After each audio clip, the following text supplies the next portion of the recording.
Okay. Nothing moving, or am I stuck there? I guess it's moving. All right.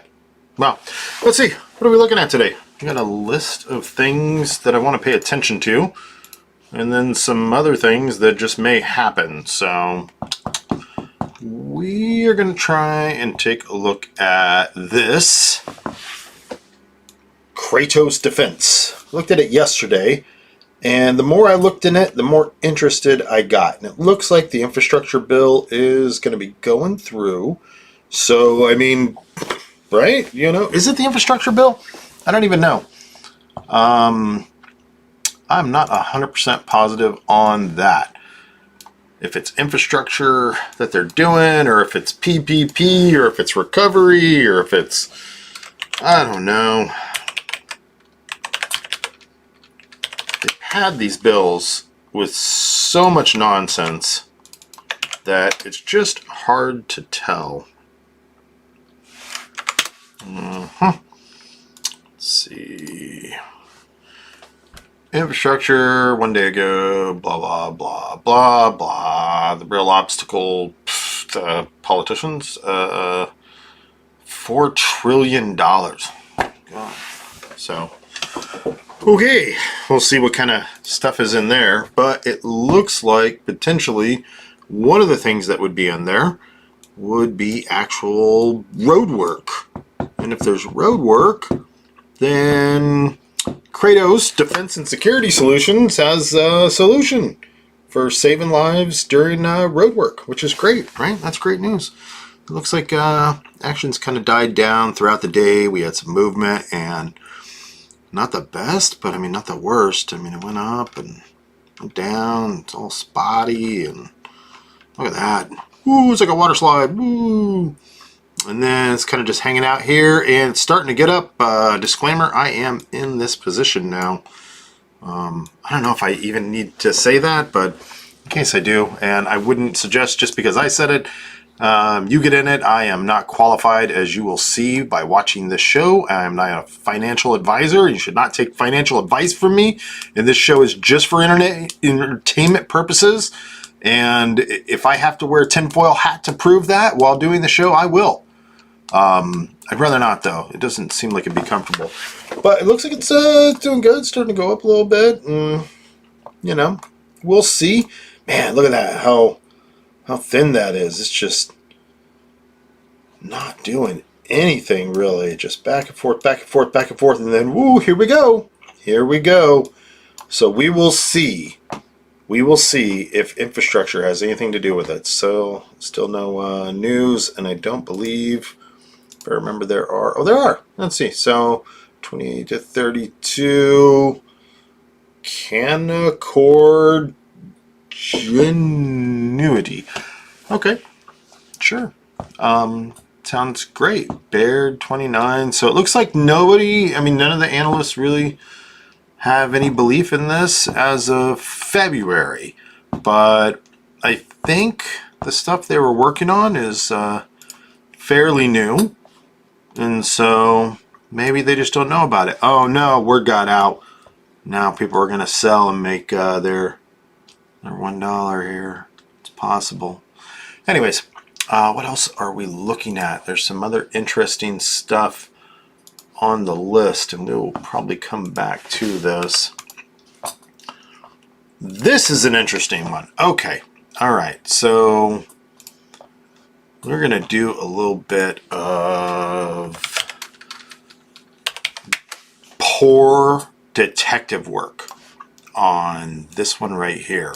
CHRA Solutions Inc. Let's see. So looks like it's a pretty steady eddy. Well, it felt some pain, went down. It's been pure steady eddy, and then slightly rising here, and up for the day. It looks like. What's going on?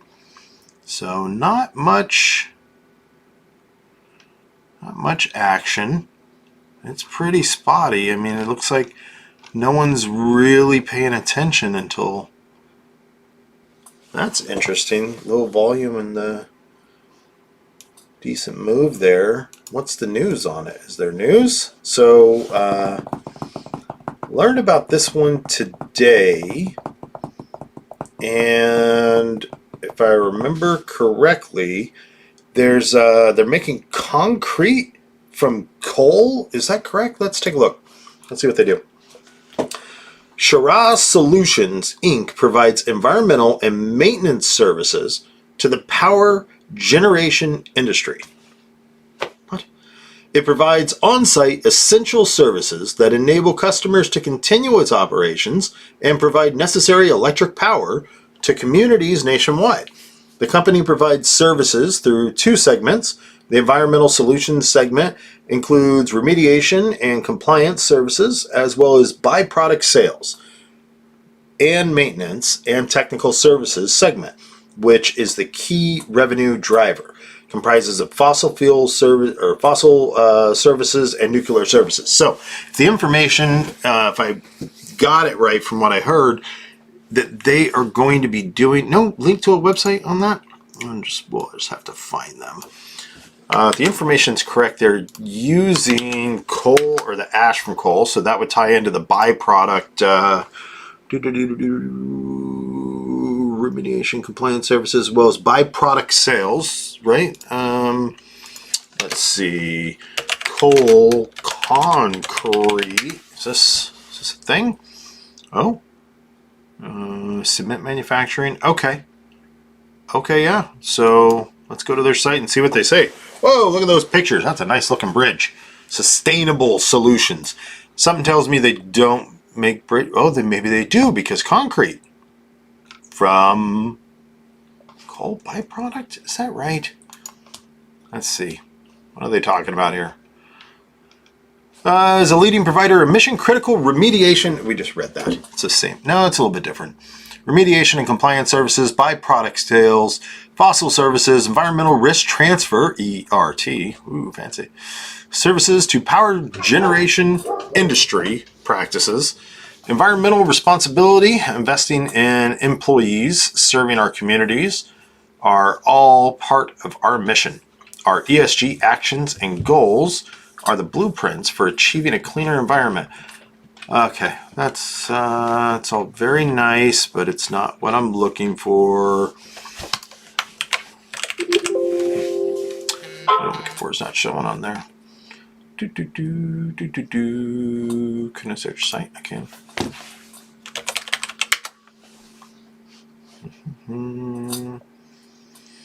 Dominion Energy for beneficial use of 8.1 million tons of reclaimed ponded coal ash. Interesting. Louisville, Kentucky. The company is a leading provider of mission critical. Oh, they really like telling us that. Let's see. Today announced, when was this? Just January 15th, so this is a while ago. Today announced it has been awarded a marketing contract by Dominion Energy for the beneficiation and utilization of up to 8.1 million tons of reclaimed ponded coal ash at its Chesterfield Power Station in Chester, VA. Dominion Energy is headquartered in Richmond. Legislation passed during the 2019 Virginia General Assembly requires Dominion Energy to remove approximately 15 million cubic yards of coal ash currently stored in 2 coal ash ponds. Don't know much about those, but they sound horrible. Coal ash pond. Like, I don't think you're jet skiing in one of those, are you? Oh, it looks pretty cool, but probably not very nice. What are they doing with this? It's a nicer looking picture, right? Alright, there we go. Let's see. Dominion Power Plant. Potomac River, Quantico Creek, Possum Point, and that's the coal ash pond. They don't seem as big as you would expect. It is right next to the river, though. That seems like... Couldn't you just dig that somewhere else? I don't know. I don't know how all that works, so maybe they need it to be by there. It's probably a thing, but I guess they say the Potomac is not something you want to swim in anyways, I think. So let's take a look. Coal ash must be recycled or placed in a lined landfill that meets federal coal combustion residuals and Virginian CCR regulations to meet the standards. This is all some majorly boring stuff, but I mean, that's why it may be interesting, right? Here we go. The beneficiated ash product will replace other currently utilized virgin raw materials in the production of Portland cement at multiple cement kiln locations in the eastern U.S. for the next 10 years. All right, so January to now isn't too old then. And help supply the growing demand for concrete in the construction industry. Got to be, I mean, that's basically what ICF block is, right?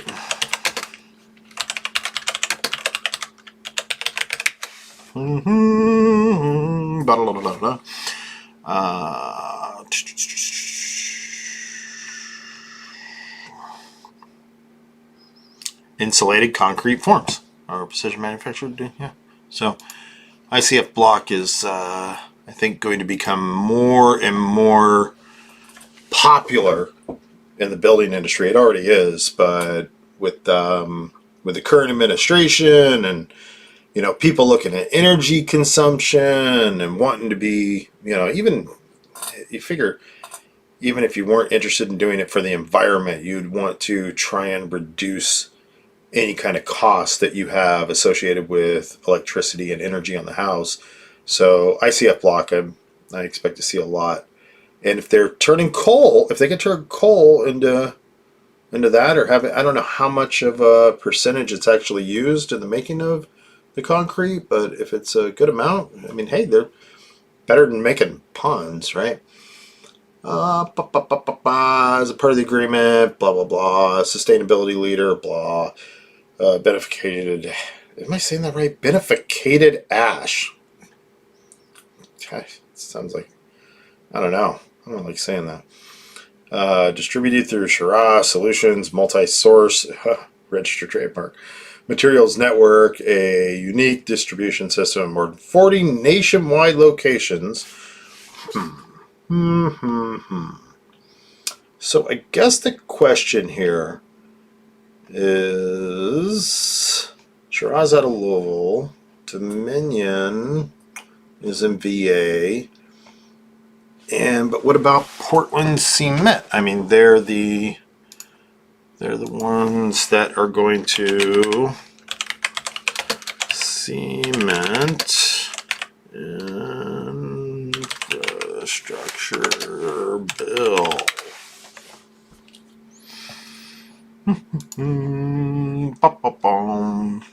Uh-oh, let's go PDF. Nope. I love roads. I think they're awesome. Let's see. Our nation's core infrastructure, blah, blah, blah, blah, blah. And Portland cement. Oh, this is the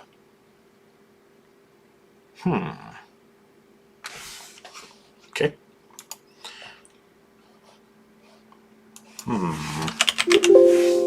Well, I mean, we could go down the rabbit hole, but it looks like that is something that is being done. They are converting the coal ash into cement, and there is an infrastructure bill that is occurring, and it looks like that would be something that if I told a bunch of people that their constituents were interested in, saving the world or what, just making things a little bit nicer, whatever, and you said, hey, take some coal ash and turn it into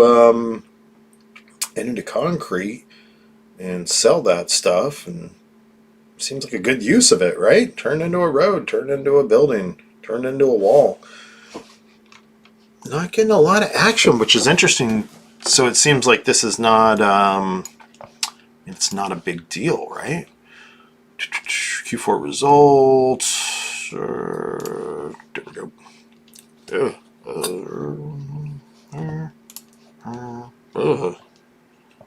Oh man. Well, I mean, doesn't look like they've been having the best time out there. But maybe, let's see, maybe, is that reflected here? It does, yeah, because, where are we at? Okay, so, I mean, they're chugging along, right? Is that COVID?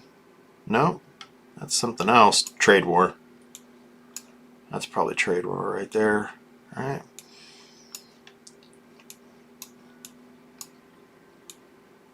Yeah, I mean, this is interesting. This is pretty interesting. I think this is worth revisiting and maybe looking a little bit more into in the future. So we're going to keep our eyes on this one. Just because this is another one of those that I think may be affected by the infrastructure bill.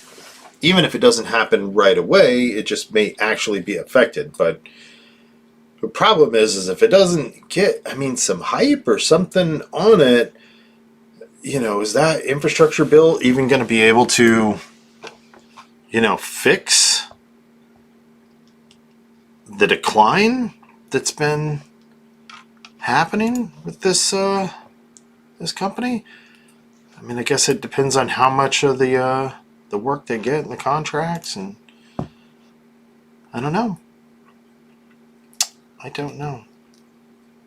So let's see. We also have, we had some big news today from these guys, right? Or was it yesterday or today? The WKEY. WKEY. The look at that jump. Jeez.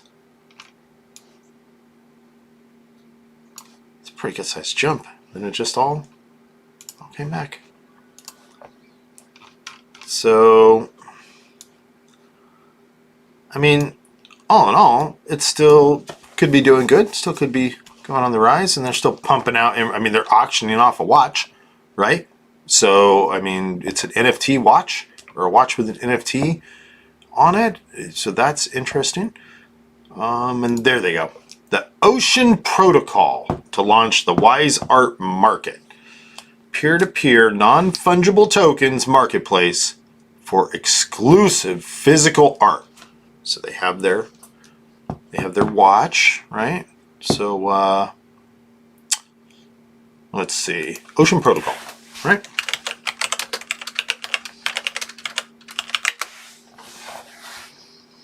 There we go. Ocean version 3 is live now. Ooh. Take a look at that, right? One step closer to data economy. Oh, well, that's not where I wanted to go.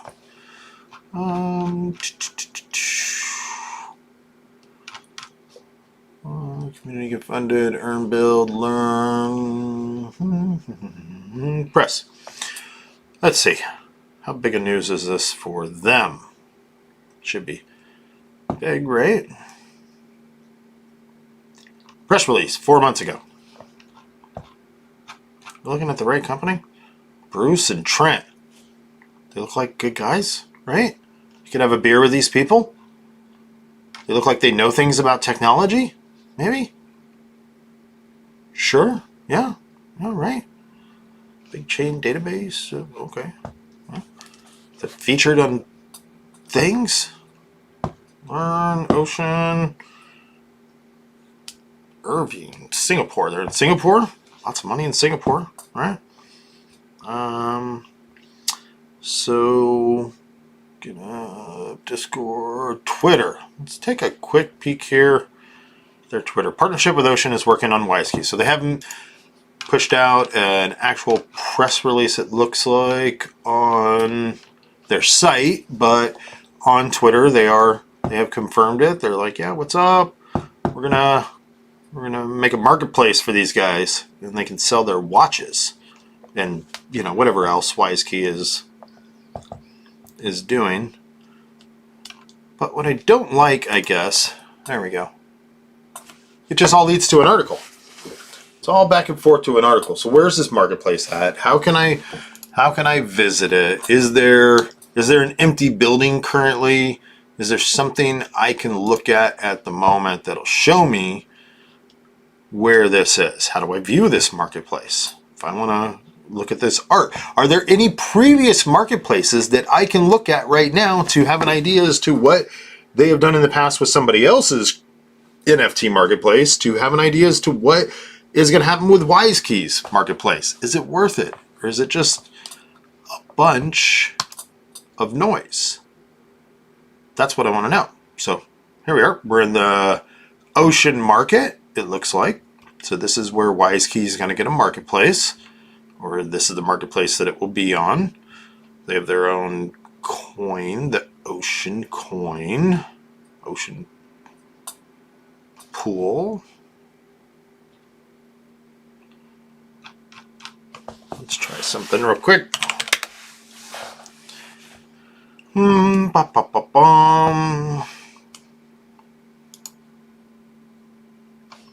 15 ocean, which is $22,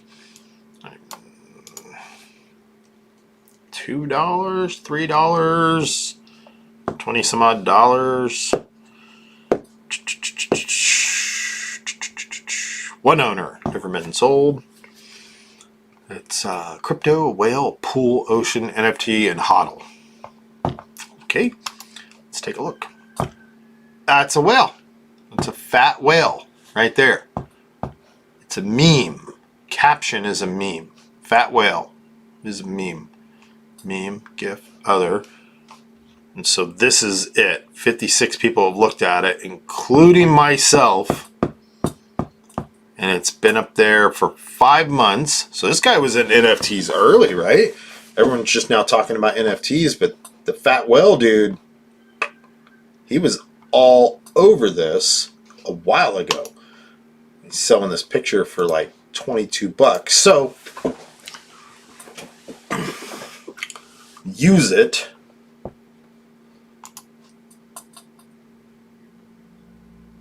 Not so sure I understand the pool selection.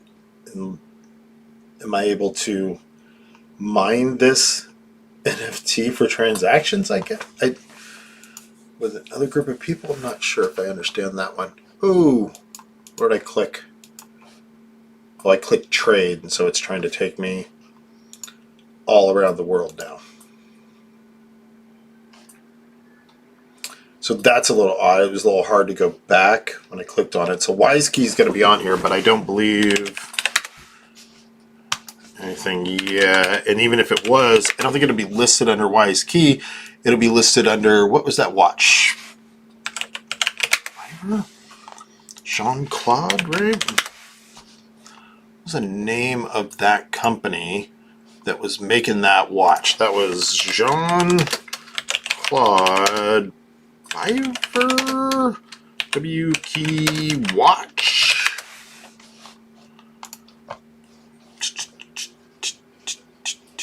There's the watch. Okay, OpenSea. Okay, so they do the watch. They do it on OpenSea's NFT marketplace, and now Ocean is going to set them up here. But it looks like, so I guess Ocean's going to build them their own marketplace, maybe? I would assume it would be then using the Ocean token? I don't know. I was against NFTs for a while, and then I was for NFTs, and I am still for NFTs. And I do think they still have a strong place in the space. However, I also feel like people may be just taking advantage of the hype a little bit much. Maybe a little bit. And on top of that, I also feel like there's not going to be a large marketplace for pictures of whales. I'm sorry. Maybe there is. I don't know. Maybe someone needs a tax write-off or business loss, or maybe it is art and someone wants to put that on there. And who's to say what art is? You know? Sure. The fat whale is art. I'm okay with it. The watch is art. Sure. But I don't think that that's the big win on NFTs. I think it's great that you know, that it's getting the interest that it needs and that it can become something else. But right now, Data Union app, image and annotation vault. So this looks like a deal they did with somebody else as well. So this is probably maybe not similar to what was done with WKEY, but I assume it's same lines. Let's see what their most. Can we search by? No, there's no. I could search by terms and nothing else. So this marketplace, I don't even have an Ajax search or anything that I can do to try and filter ideas. Here we go. Product pages. 1,044,709 products on Amazon.com. Processed data. Oh, dang. What's up? A bunch of data from Amazon? Is Amazon okay with that? Luminous Starfish token. Published by Innovation. Let's see what else these guys are publishing. It's just that. So, why do I feel like this is illegal? Result of scraping of Amazon.com product page data over H1 2018 obtained using neutral profile IP addresses. Size 5.3 gigabytes data is available for million products and 11,000 product categories. The data scraped has been processed to extract the main components of the product offering on the product page. The following data is available. The pickle file. Everybody appreciates the pickle file, right? Summarizing the tree of the data set, the last folders, picture of the product name, blah, blah, blah, blah. There is a lot of blah in here.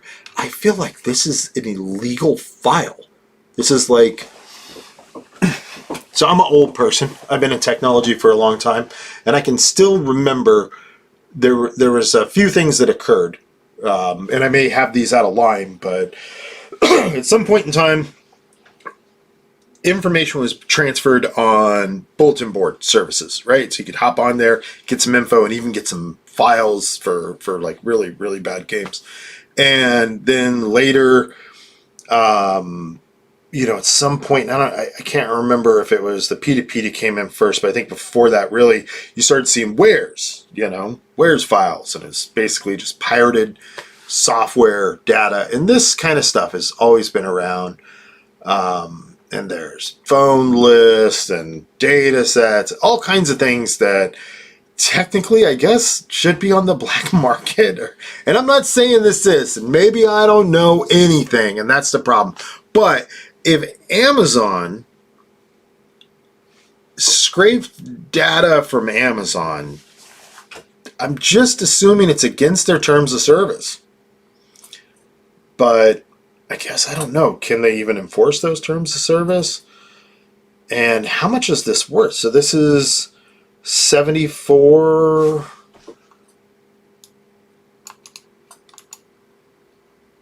$87,309.44 is the current price for this scraped Amazon data that is on the ocean market.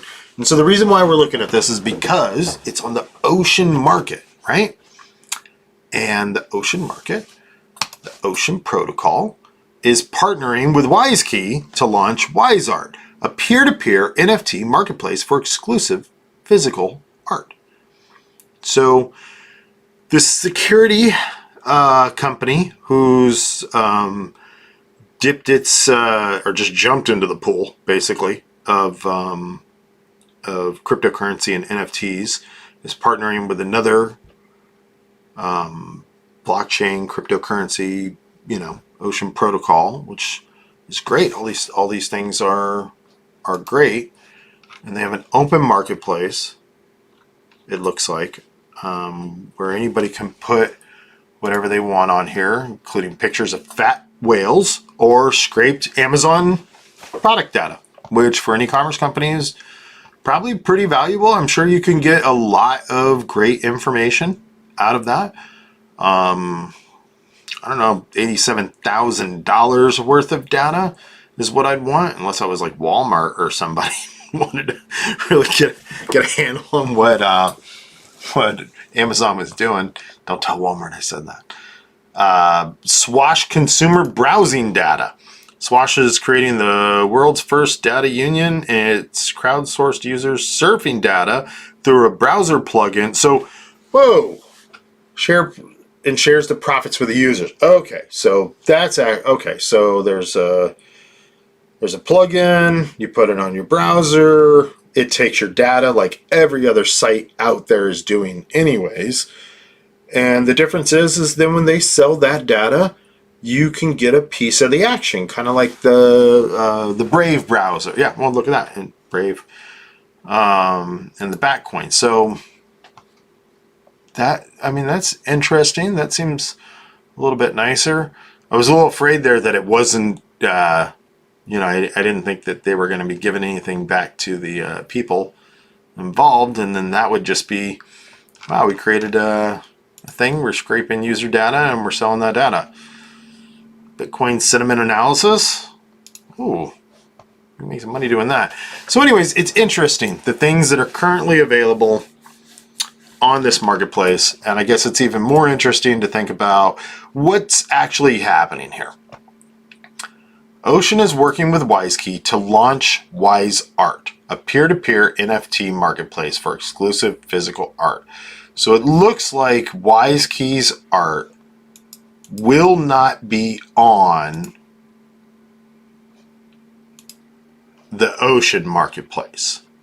Ocean is using the code that they have and the team that they have to rebuild another version of their marketplace. I'm assuming they're going to take a lot of that code and just, kind of repackage it. And then WiseKey will have its own marketplace. And so then WiseKey won't be associated with, the scraped Amazon data or the fat whale or things like that. It just happens to be, here's a company that has been able to successfully create a marketplace, and WiseKey is going to use them to jumpstart their own marketplace. So that's interesting, right? And so then I guess the real question here at the end of the day is, if you're looking at WiseKey, if I'm looking at WiseKey and I'm looking at this information and I'm saying, okay, WiseKey is getting into NFTs. Haha, they're hot, right? So the stock goes up. And then they're like, yeah, or maybe this is the watch, I don't know. And then they're like, yeah, this is probably NFT moment here. Like, yeah, we're getting into NFTs. Okay, how are you getting into NFTs? We're going to sell a watch. Okay, interesting, right? Has a lot of different possibilities, right? And then all of a sudden you're like, not only are we going to sell a watch, these guys made a marketplace for NFTs, and they're going to make us a marketplace. Now we're going to have our own marketplace. We're really going to go to town, and we're going to sell these NFTs. So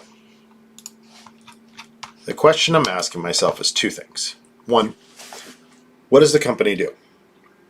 They make amazing presentations. That's one thing, right? Let's see. Semiconductors, secure elements, secure microcontrollers, smart card readers, custom designs, digital identity, trust services. And that's NFTs. I mean, it's all in the same kind of, and then innovation. So they're innovating with the identity, trusted identity for the blockchain, right? And Wise Art. So Wise Art, I don't know if I believe in Wise Art. In fact, I'm just, for NFTs, I know it's what's going to push NFTs, but I don't know if I believe in that to be an actual thing that's going to, I don't think it's a sustainable market. I mean, I guess the art market is a sustainable market, but I don't think that the people currently involved in it and looking at it, I don't think fat whales on online auctions are going to be the big thing. Yeah, maybe fat whale that is selling for $20 goes on auction now and sells for $69 million. Sure. Yeah, maybe it happens. But then the 2 million other fat whale pictures aren't going to sell for $1. Because why is somebody, a bunch of them would sell for $1 because they think it's going to get 69 million. But overall, what is the actual value of the fat whale picture and owning the rights to it? unless I can get royalties every time someone like me uses it. And if that's the case, this is just news, right? The entertainment. It's just a joke, man. Okay, so it looks like WKEY is either really good at saying a lot of stuff, or they're really in it. They're really in it, and they're also great with presentation, and so they're just kind of feeding off this and using it to push what they're doing. Because this will get, that's a great looking watch, by the way. I mean, that is really nice looking. So, maybe I don't know shit. I'm pretty sure I don't. Let's see, the WiseArt NFT webinar, trusted digital certificate, secure communication, data encryption, anti-counterfeiting, transactions and monitoring, NFT trading. It looks great, right? I mean, this is brilliant marketing for these guys, because this could pull them in to clients for all their other products and services. They get involved in this, it ties in with the things that they already do, and can take them somewhere. But overall, this in itself is a business. If they were only doing this, if they were Kodak and Kodak said, that's it, now we're just going to sell art. I don't think that is sustainable. So with that being said, I feel like WKEY as a stock is just highly unpredictable. Except for currently should be able to predict this. They have done good on taking advantage of a trend. They have done good at presenting it in a way that has garnered the attention of the masses. And these people have bought in to the stock for their belief. The hard part that I have with this is wondering how many of these people that's actually moving the stock are people that are like, yeah, oh, this makes sense, I'm going to buy this. How many of these people are just like, NFT, sure, buy it. And then how many of these people are just sitting in their office with tons and tons of money and, you know, asking the coffee guy who brought the coffee, you know, I'm coming in there with the coffee. I made a coffee run for him because I work for, you know, DoorDash or something like that. And they're like, hey, what do you like in the NFT place? WKEY, of course. I'm not saying that's what it is. But I wonder how much of it is that and how much of it is serious. And I guess I'm probably crazy, but I guess really what I'm wondering is, with all this attention, with all this investment, with this momentum that they have, what are they going to do with it? Are they going to be able to pull it off? And they made a marketplace, which once again, great marketing, because they have something. They're able to put something down. Everyone's saying NFT, but they have nothing, right? A bunch of people are out there like, yeah, NFTs. I'm going to make an NFT of a fat whale. I'm sorry, fat whale dude. I love you. Whoever you are, like, I'm not messing with you. I doubt that Fat Whale Dude is the CEO of a major publicly traded company. Could be wrong, but I'm guessing he's somebody who was like, yeah, I'll make an NFT out of a fat whale. 5 months ago, if I'm looking at that correctly, by the way, before this trend started. So this dude is who we should probably actually be asking these questions to, because he was in on this thing. Luck or not, I don't know. He seemed to be in on it before other people. But so what does WKEY do? And then what does the stock do in relation? What does the market do? What do they look at with that? And there's gonna be a moment of reckoning, right? There's gotta be a moment of reckoning coming for all these people. I just have to, just like there's gonna be a reckoning for GameStop, right? But I feel like I could trust GameStop more. I feel like GameStop is something that I can trust and believe in. Look at all these lines. How could you not believe in those lines? They're multicolored. They come in different shades. They're all over the place. There's multiple numbers. I mean, that's just seems legit, right? I mean, unless you know what you're doing, then it probably doesn't at all. But if you didn't know what you were doing, like me, then it just seems legit. I mean, look at that. Ooh, we crossed. I wasn't paying attention. Look at all that action. Wow. Isn't that amazing? But I don't know. I mean, GameStop could get into streaming services, games on demand. It could try and rival against YouTube and Twitch for actual streaming. They could partner with, you know, with these different streaming services, with Patreon.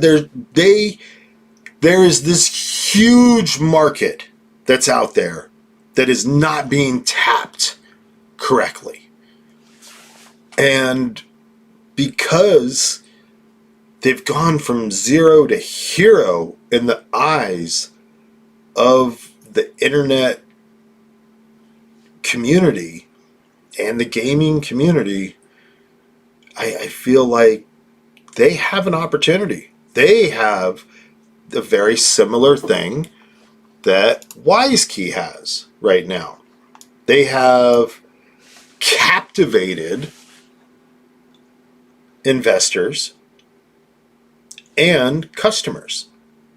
And so they have all the attention's on them right now. And it's, what are they going to do with it? Are they going to make a marketplace for art? I mean, that's what's hitting, so I guess so. Are they going to be able to keep pumping out the news that's going to keep this thing moving? Partnership with Ocean Protocol today. Okay. Highlighting the marketplace. Okay. And market. Okay. I don't think the market, I mean, the marketplace is good because it's going to be proof, right, of concept, and they'll be able to do it because someone's already done it. They're just taking what someone else has already done, they're attaching it to their name, they're white labeling a WordPress site, right? Basically, they're just taking this product, white labeling it, putting it out, and using it for their purposes. But is WKEY really an art dealer now? Is that their thing? Maybe if they can break into the big money art deals, then they can grab that piece, and that could be huge. How far can that push them? Probably pretty far. But if you look at what they do on the regular basis, and before, you know, the NOTs, the trust-based services here, and Internet of Things, I mean, that's where NFTs are going to really shine in the end. You know, is NFT the new OAuth 2? Are these the things that we are going to rely on heavily for trust base online and through blockchain, I guess? I don't know. If we are, then yeah, these guys could be positioned pretty good to do it, I think. But I feel like they're jumping on some trends here, and they're already on the ride. They got the marketplace coming out. They've been pushing the news out. They have to ride this wave now. They have to. Waves crash, but stonks only go up, right? Is this a stonk? I don't know. I hope so. I'm not in it, but I hope it is. I wish them the best. I just really hope that there's I'm sure they'll move for their bigger customers sooner to pushing them into their other areas of expertise. But I hope that they push on the general public. I really hope, because I want NFTs to do good. I want more interest in the blockchain and ledgers and dApps and Ethereum and all this stuff. I want the general public to get on board more with this, because I think that it is the future, and the sooner we get with the program, the sooner we can fix a lot of stuff with this. So I really hope that they, at some point in time soon, after they take advantage of the lower hanging fruit, that they bust out with the, look, this is what we can do. This is what we can do to prove authenticity online and to prevent bad actors from, you know, taking your stuff or falsifying, you know, I don't know. I mean, with, who knows? There's all kinds of crazy things.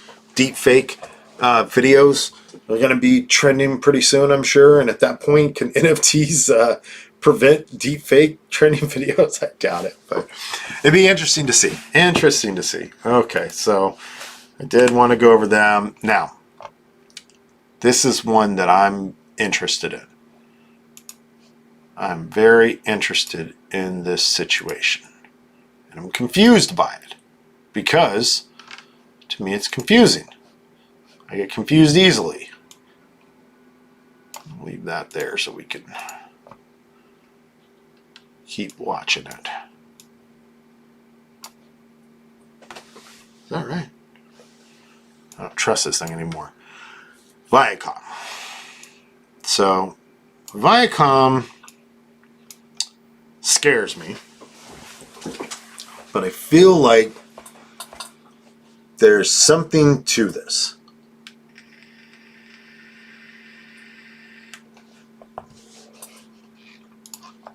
I don't know.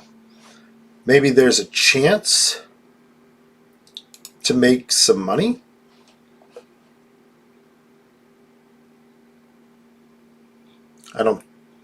I mean, it dropped so far, right? All the way down here. It should go back up, right? Or is it just going to keep falling?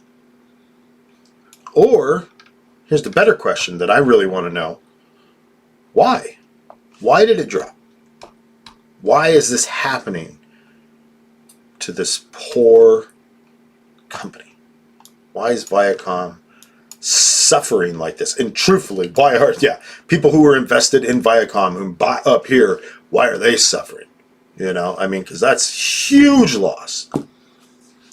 They, I guess if you don't sell and just hold on, you'll be all right. But if you were,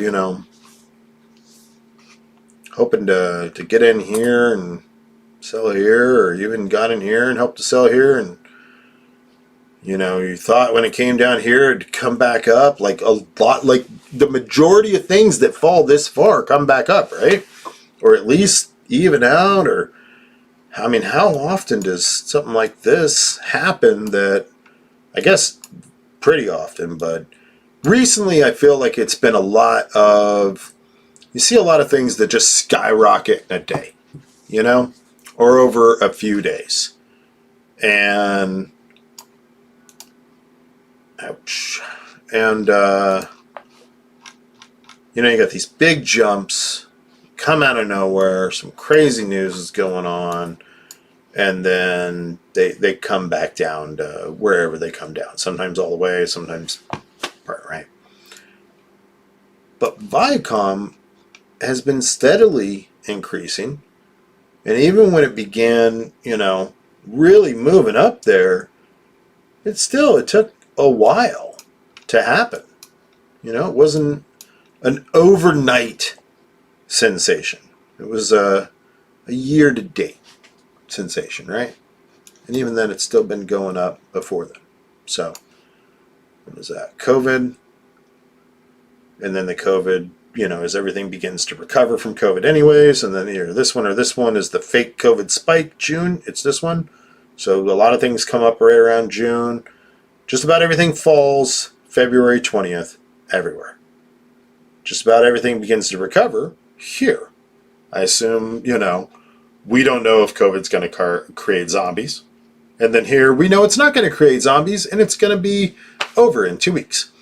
And it's not over, but it keeps going. And then it's summer, and there's a lot of, hey, summer's around. Summer kills COVID, right? And so I think that's the June spike. That's my guess. And they're like, oh, no, summer doesn't kill COVID. Numbers are going up. Deaths are going up. But the market still keeps going, right? It still keeps going.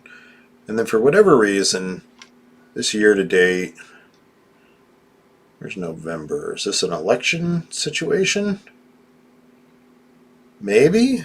I mean, maybe there's an election and CBS thinks they're going to get a lot of presidential interviews and it's going to make the difference. Maybe they thought, I don't know. Who knows? Whatever. This thing goes up over a decent period of time and then boom, it falls. The last day, March 22nd, right? Not its height, but it closes on the high, right? So the 15th, and then who knows what's going on, right? And then March 22nd. So somewhere between March 12th and March 22nd, something happens. Somebody knows something had to have happened. Or maybe it's this day. Maybe it was the 23rd. Maybe just the 23rd, something happened that wasn't that big of a deal, But everyone saw that and was like, ouch. And that was it. Everyone pulled the parachute, jumped out of the plane. And man, got back down to January. It lost the entire year, right? Year to date, anyways. It's starting to climb a little bit. And so, looking at this, going back to, was that March 22nd? Look at the 21st. Up 160% in 2021. Is it still a buy? Who is this? Who said this? On the 21st. Maybe nobody noticed that it was 160%. And when these guys pointed it out, people were like, oh, get rid of it. Ring the register. Maybe that's what happened. I don't know. Favorable recent developments. NFL signed. Did it have something to do with the NFL? Is the NFL really moving the market this big? I know the NFL has a lot of swing, but it's not like it used to be, and there's a lot of people out there consuming media, and I don't think the NFL's numbers are what they used to be. They're not doing as bad as the Grammys, but global streaming and digital video revenue increased more than 71% year over year. 888 million. What a nice looking number for the fourth quarter. So, things are looking good. Was it the failure of Paramount? Paramount streaming? I haven't even looked at this yet. So I don't want to click their ad. Will be nice. Is it this?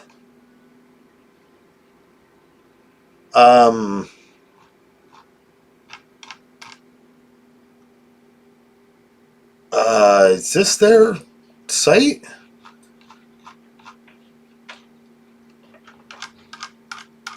I feel like maybe they're into minimals.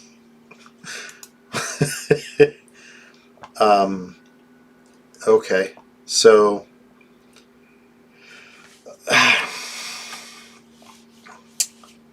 okay, so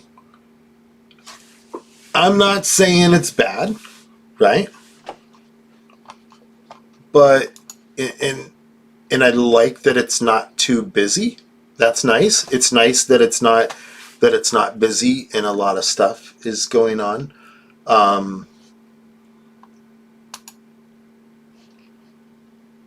I don't know how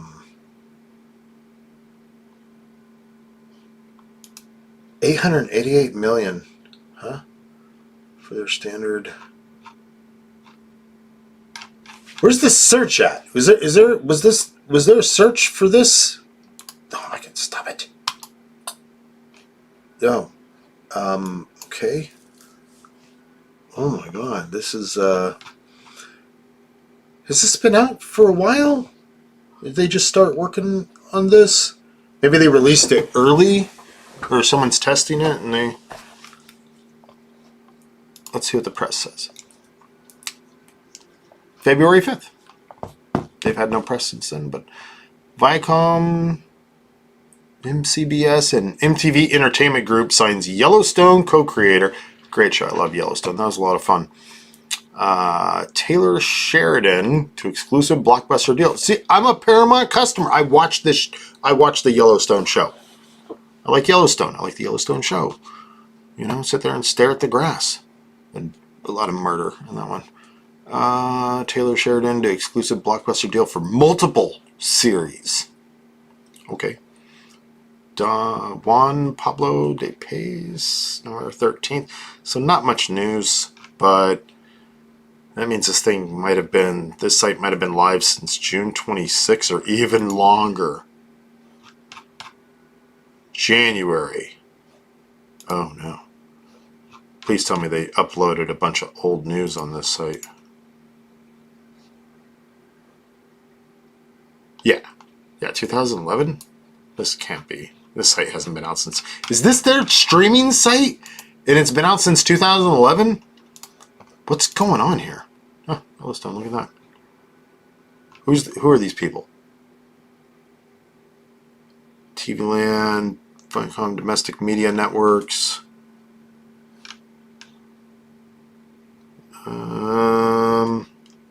Comedy Central. It's so tough to watch stuff on that show nowadays. It used to be easy. I feel like they're blocking everything they can. Trying to squeeze the dollar.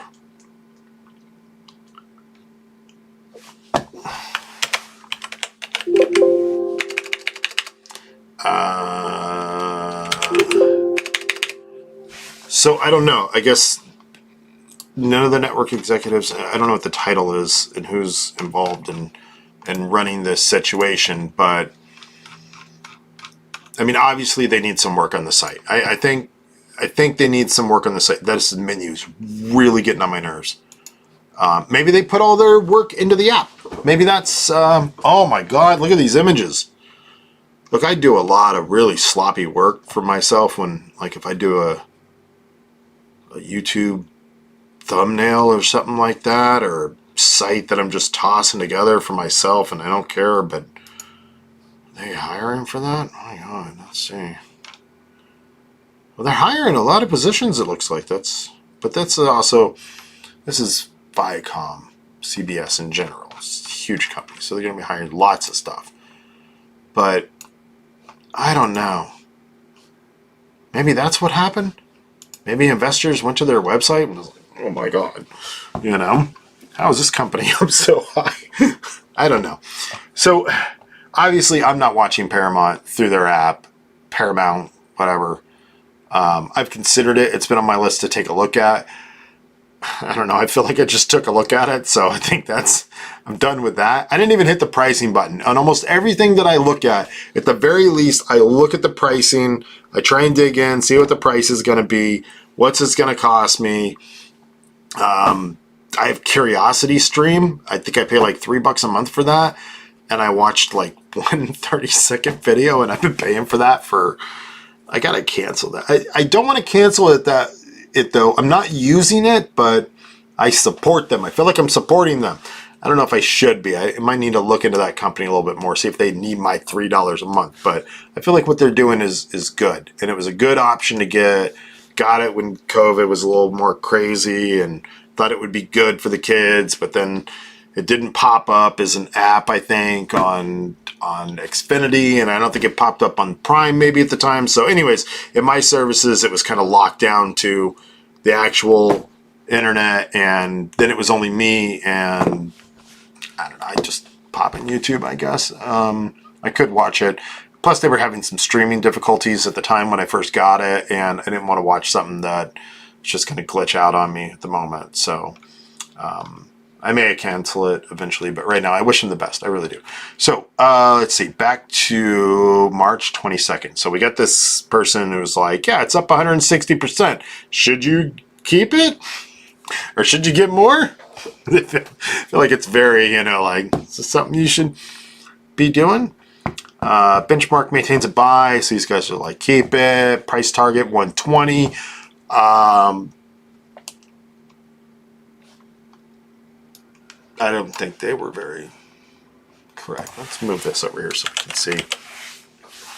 This is on the 21st. On the 21st, the stock is at $96 and benchmark's like 120. What's up? Get some. And then the next day it goes up and then it just falls all the way down to 46. So I'm not saying. Local 6 Weather Authority, Trent Okerson. A weather service alert has been issued for your location. Great tornadoes.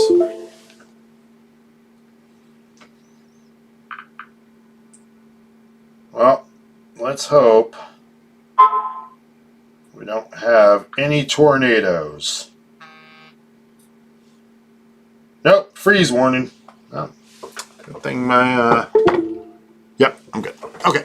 All right, let's see here. So, yeah, so these guys say it's good, say it's going to get to 120, then this thing just takes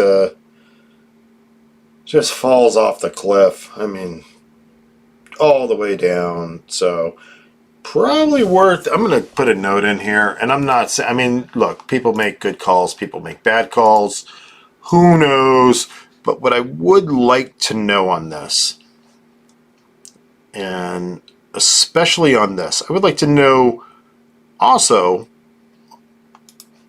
I have this question on, let's benchmark.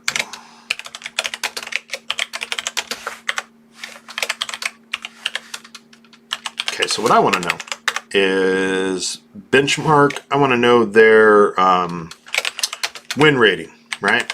I want to know how often the guy from benchmark, whoever it is that made this call, I want to know what their win rating is. And because I like to wear my tinfoil hat, I want to know what he has said about GameStop. Because I don't know. I want to tie those things in together. It's on my list to do. Let's take a look here. Now, after benchmark, we got I can never say this name, but Credit Suisse maintains underperform on CBS and puts a price target of 40. No, that's today. Is that? No. Oh my God. So look at this. So what the heck? Oh, they were at 37 and they moved it to 46. So I'd like to know when they made that rating too. But March 22nd. This thing is up $99.40, right? Or $100. This thing gets up to $100. So Credit Suisse has this thing price target at 37. We'll have to take a look and see when they said it was going to be at 37. They say it's going to be at 37, and then all of a sudden it gets up to 100. And by all of a sudden, I mean over whatever period of time between when they said it was going to be 37 and it actually got to 100. At that point, they jump back in and they go, 46. So they're like, we're wrong. It's not 37, but it's not 100. It's 46. And the very next day, it falls. So they can't be the sole catalyst either, though, because they had already said this thing was, way overvalued, right? They already said it was 37, and it got all the way up to 100, even though they said it was going to be worth 37. And then they go, okay, it's 36. I don't think at that moment in time everyone goes, oh, we never noticed, get rid of it. Like, that's not what happened, right? And so, okay. So they don't matter. Now, we got another one in. Same day. All these ratings. What's up? All these ratings for this stock on the same day? Is that what's going on here? Last 90 days. Okay, no, this is just some valuable information. Okay, we got some price targets here. Street low 90 days. Boom. The average 90 days. And then the bullish. So it's like it's screaming up, but it's going to start going this way now. 14 analysis for 12-month price targets for the last 3 months. Viacom CBS evaluate the company at an average price target $54.07. We're at $46.37. So is there some room to gain on this over 12 months? With a high of 120 and a low of 30. It's why? Why was this posted? Is this is BZ Wire, I'm guessing? Where did this come from? Looks like this is just some valuable information on BZ Pro. They just busted out with a chart and we're like, hey, just a heads up, everybody. Most people say this thing's going to tank and the bulls say it's going to go good. But if it goes bad, it's going to go bad. At least down to here, right? And if it goes good, you got a possible chance to get from 100 to 120. And if it goes bad, you got a chance to go from 100 down to 60. So a lot of risk involved. But once again, this is not something that the people who were already invested in this wouldn't already be aware of. Now, for the average retail investor like myself or, anybody else, maybe, yeah, this is great information. You look at this and you go, oh my God, I wasn't paying attention I didn't know this. Thank you for telling me. I don't have, based off of this information, if I'm going to take this for what it is, the chance to gain here is nowhere near as much as I have a chance to lose. So, like GameStop, right? I have a lot more chance to lose. I guess it depends on how you feel about it, but at least based off of the analyst ratings on Viacom, yes, I got a chance to lose 40 per share versus a chance to potentially gain 20, or even worse, a chance to lose 60. They're calling the 40 right here on this, and boom, look at it, it's $46. So this is the day before. This is on the 22nd. I don't know what time this thing came out, but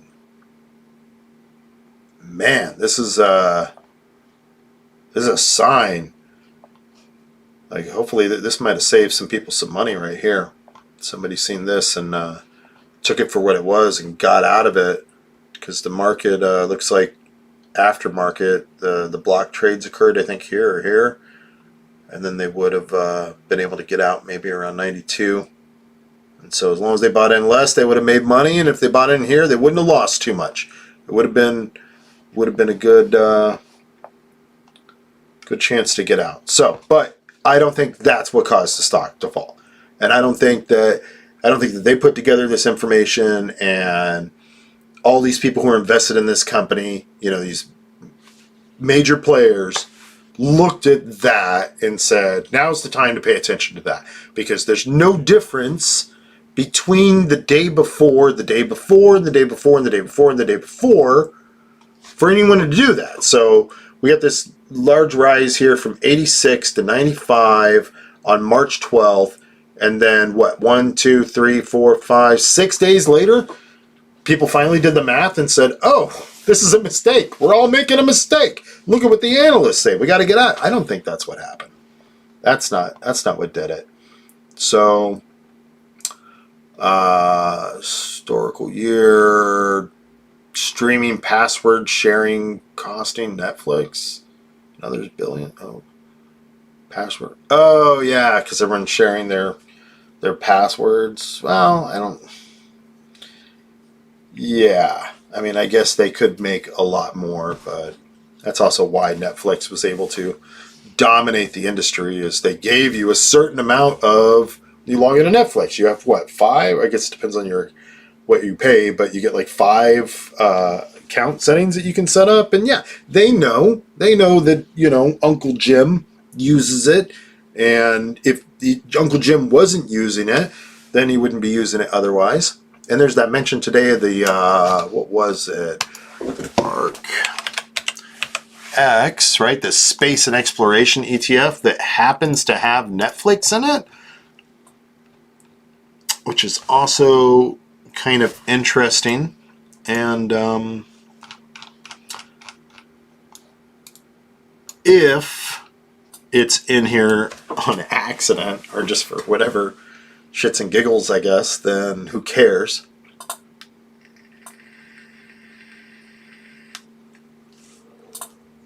But if Netflix is involved in this, because when it comes to space exploration, transferring data or I guess hosting and streaming data, right? So, okay, just real quick. So, Netflix and a space ETF, space exploration, right? And people in space. So, let's say Netflix is really big into machine learning and AI.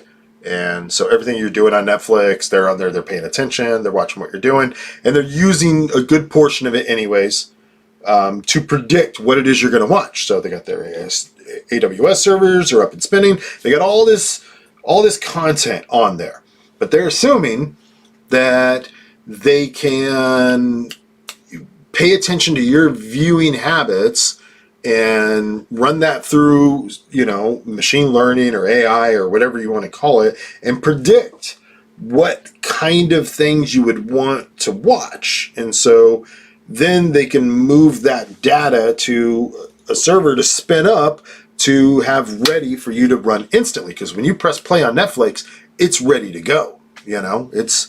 the load time is next to nothing, you know? And they also want to present information to you based off of your habits that they feel as though you're going to watch and maybe share and talk to people about, so that those people get Netflix if they don't have Netflix, or they continue to use Netflix and don't cancel Netflix because you're active in Netflix, and, you know, many different things. Anyways, if you take the exact kind of things that they're doing that for, and you just put that in the idea of, I don't know, scientists on the International Space Station, let's say, for instance, and what type of data they would want to be able to have accessible, or even scientists on the planet Earth that are running a unmanned exploration, but need to be able to gather data. And so they have all the data in the world, and of course you could just Google anything, but it helps to sometimes have some data served to you. Hence this news feed right here. This is data being served to me. Yes, I can go to Google and I can just search for these companies and I can look for the same information, but it's nice to be able to have the data served to me in an easily digestible, you know, way, right? And I think that Netflix would be, especially with all the machine learning and AI they've been running on people over the years, on their viewing patterns, they would be a good candidate to help deliver that content to, you know, scientists on the ground and scientists in space. Spacemen! Right? Yeah, who cares? Whatever. Anyways, so Netflix is in the ARC thing, and it's a weird deal that they're in there, and who knows why. But also, when you look at Viacom, you have this whole deal with them saying, you know, everybody's losing money, Disney's losing money, Viacom's losing money, Netflix is losing money because they're sharing the passwords. I don't think that that's true. I think, yes, there's a lot of money being left on the table, but also there's a fine line between people saying, I'm not going to use this. I think the sharing of passwords is part of what allowed Netflix to dominate an industry early on. Now, maybe that time has passed and it doesn't matter as much, but I don't know. I don't think so. I think that the ripple effect they would get from changing that over a long period of time, you know, if I'm not sharing the password with somebody right now, that person's probably not going to pay for Netflix. I don't think they will have as, or even if they do, they'll fall off at some point and stop paying for it. And so that's one less person talking to one less person and saying your name and keeping interest, which allows you to continue to dominate a market where right now the market's starting to get crowded. A long time ago it wasn't. Now it's starting to get crowded. Everybody wants a streaming service. Look at Paramount. And is Paramount why Viacom finally fell? Because after they mentioned that password sharing is leaving a lot of money on the table, people went and looked at Paramount's website and they were like, oh, this is not happening. This is a small radar company out in the Midwest working on big things, and they got out of there because they felt like it was BS. Offering $2 billion of Class B common stock and $1 billion of Series A mandatory convertible preferred stock. Now that, there we go. Okay.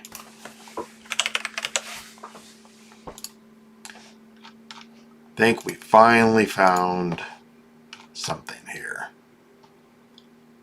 The 22nd, and on the 22nd, they offer $2 billion. Okay, yeah. They offer the stock, and it just sells off. And why wouldn't it? So,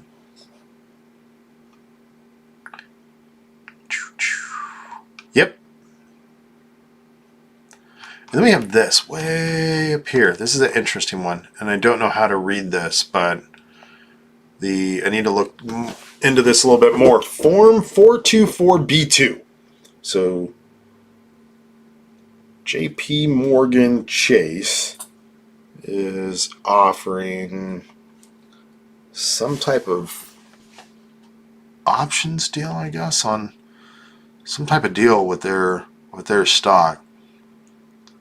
When I first saw this, because I don't understand it, it reminded me of the movie The Big Short, when Michael Burry comes in and he's like, yeah, we're going to create this product. I'm going to have the bank create this product for me to short the market. And I was like, oh, because this is what it, kind of looks like. Like they've taken this and they said, well, if this happens, and we're going to sell or buy this, this stock. So I don't know how to read this, and need to look into this a little bit more. What the heck was it called? 424B2. In Viacom. Need to look into that a little bit more, but I think these are the three, I guess, catalysts to Viacom falling.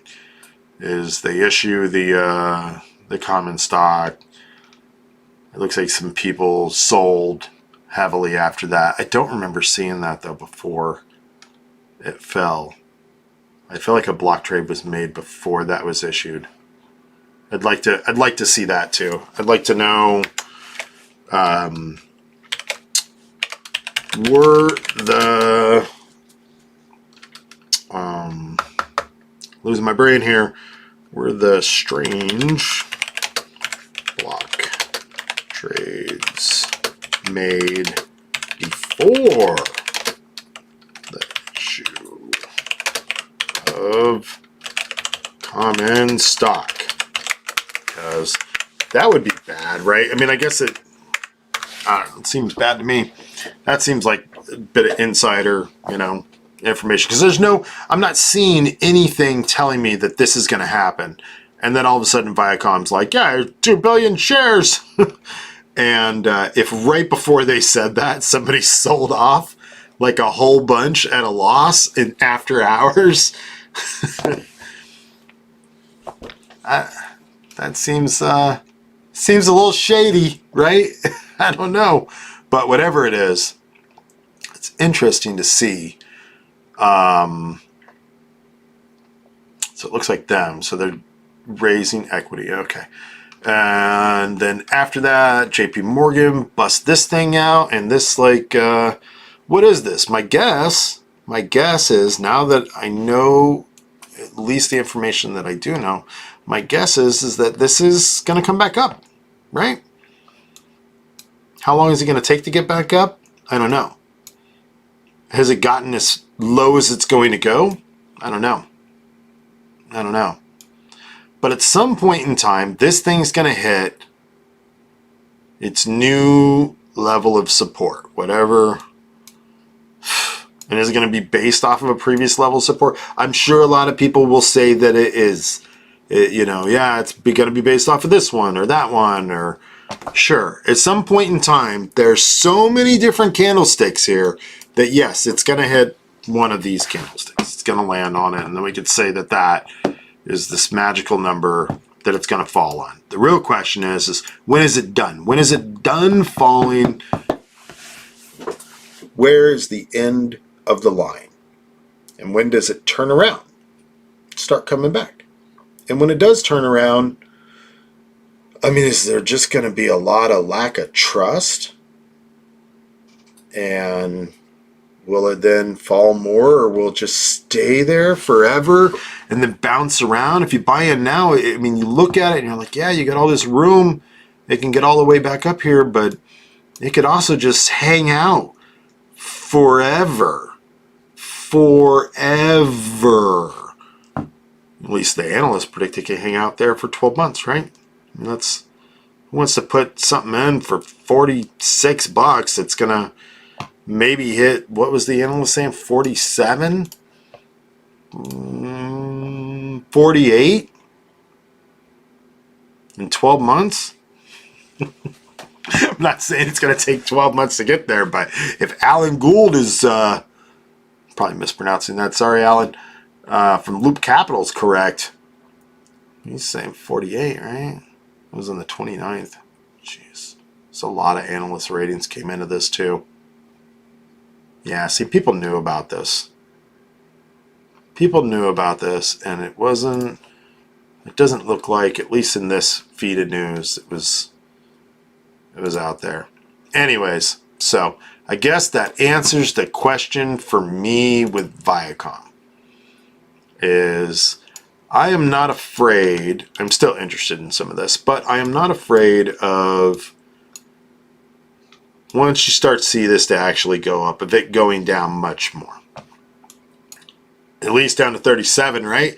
I mean, that's what one of the analysts said. So you get 37 maybe, and it's got a lot of potential that it could climb back up, but that's not what I'm afraid. What I'm afraid of is that it just stays boring forever, or at least a long time, especially looking at their streaming website. Unless there's another, maybe they have another website. And if they do, then that's their fault. They should have redirected that IP, that domain, to whatever better site they have.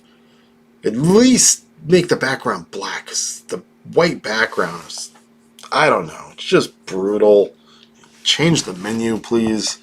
And give me a filter system. I know you only got a few shows, but I don't know. Let me at least filter them by date or something. Like, why? I feel like their streaming product that I looked at there. Let's see. Paramount streaming. So I'm mistaken here, and I know this isn't all Viacom has, but Paramount Plus. Ooh, Paramount Plus. This is different. Nice. See, this is better, right? This looks nice. I got this. This looks great. What was the other site? Oh my God. Okay, so we got Paramount Plus and then Paramount Network. So Paramount Network's website is ass. Sorry. I don't think I don't know. I think it is. I don't like it. I just don't even like looking at it. I don't know. This is nice. This is a nice website. Okay. Hey, and we got, he's funny, right? She looks mad. That's the dude from that show, right? These people, he's playing soccer. Hopefully nobody bumps his elbow, because, I don't know. SpongeBob moves the market. That was from yesterday. SpongeBob is a market indicator. I don't know. Maybe Viacom's back on the table. I don't know. So they want me to try it for free. If I'm a student, I get a discount. Why am I getting a student discount on Viacom? Should you be doing more like a AARP discount or something for Paramount? Is the student discount really your mate? Anyways, I'm sorry. That's just, I guess it's a lot of young programming on CBS. Or CBS is young now. See, CBS wasn't, right? CBS has been around for a long time. A lot of boomers like CBS.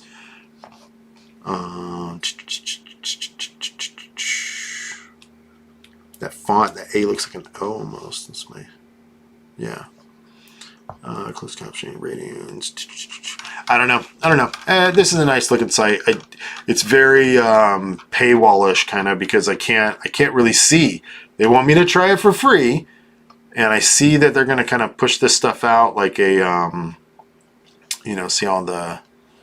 Is this how the UI is? Okay, let's see. Shows. Watch next episode. Yeah, looks like. Okay, what's that look like right there? Because I'm not getting this right now. Let's take a peek. Ooh, Xbox. Roku. Is that Roku? What is that? I don't know what that is. So, I don't know. That looks clean. I like that design, but this looks like they're doing... This is what I'm afraid of. Same thing that this site has. I'm afraid that they are still trying to do the same thing they did before streaming services. They are still the same mindset, and I could be wrong. I could be way wrong because I haven't tried it, so I will try it for free and remember to cancel it if I don't like it. Unlike Curiosity Stream, which I'm going to keep until I find out they're an evil company. I'm going to keep, supporting them because I don't know.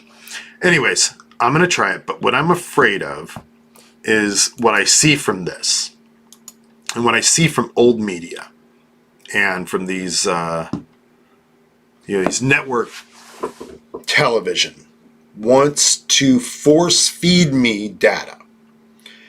They don't want to show me what I want.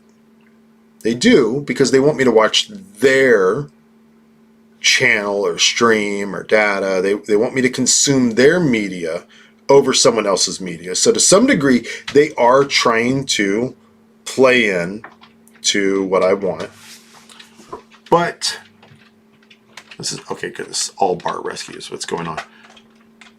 But in addition to that, they want me to go in the direction they want me to go in. Look at this. I mean, am I on the front page of this site? No. Let's go to the front page.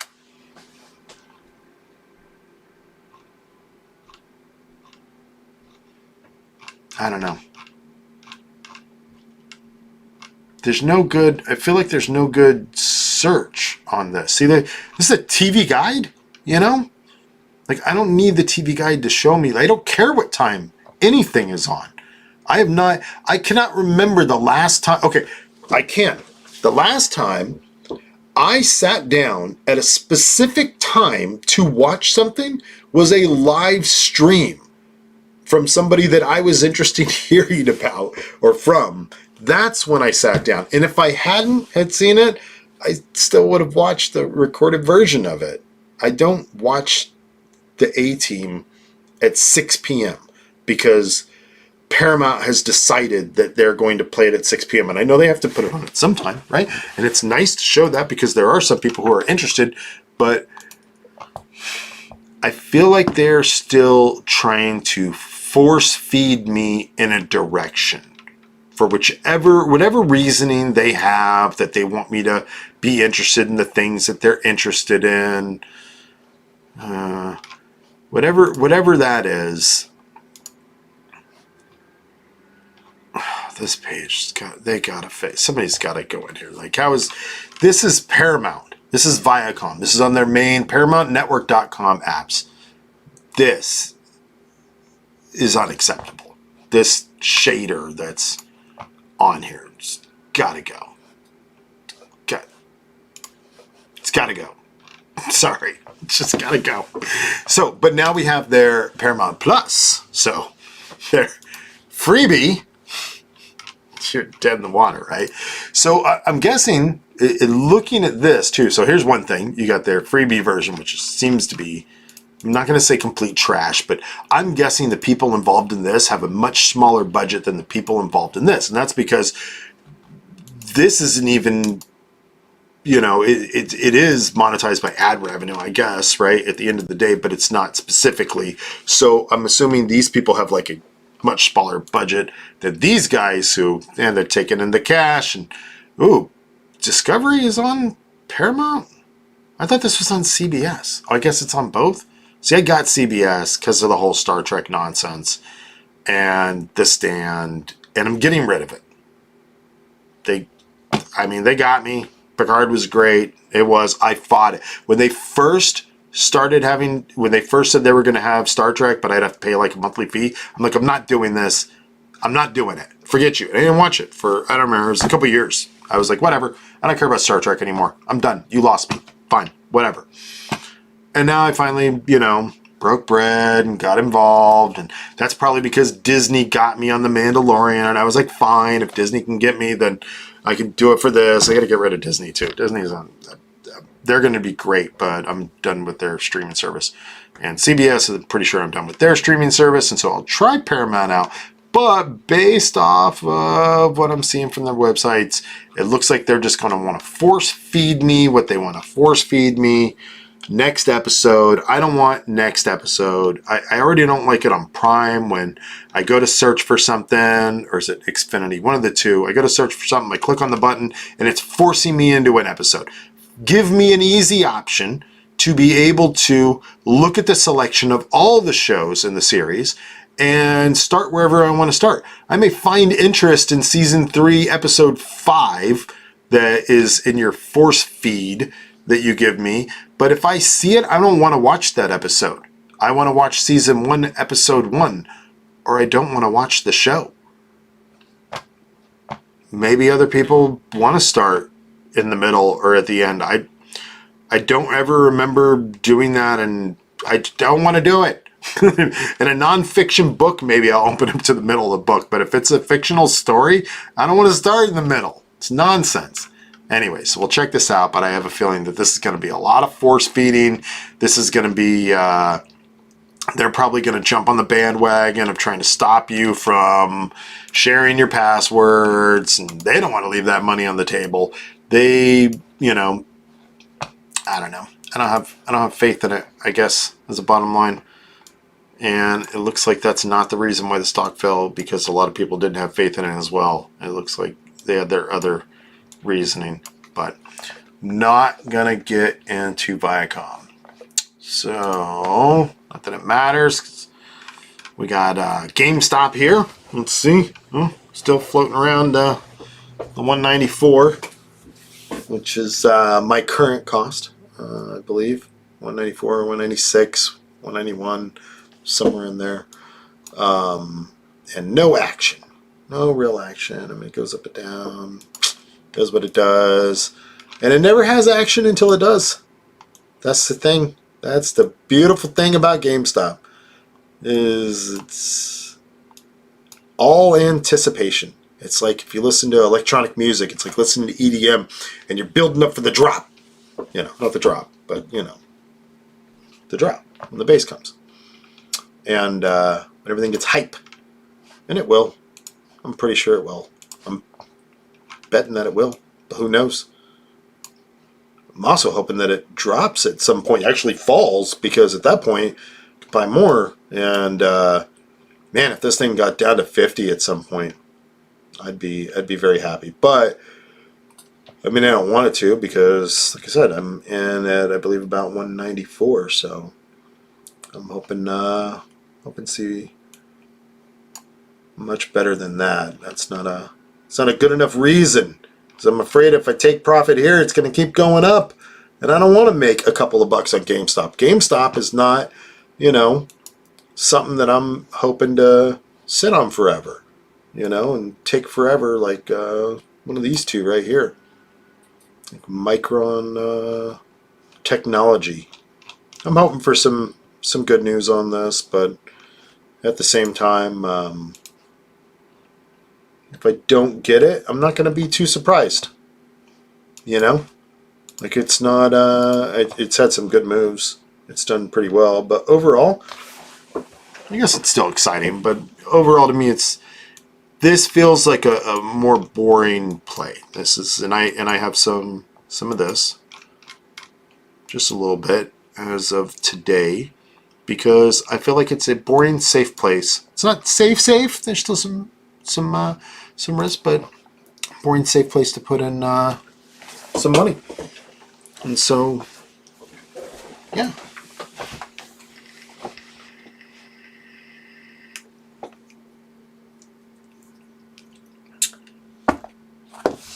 I mean, it's interesting, right? You got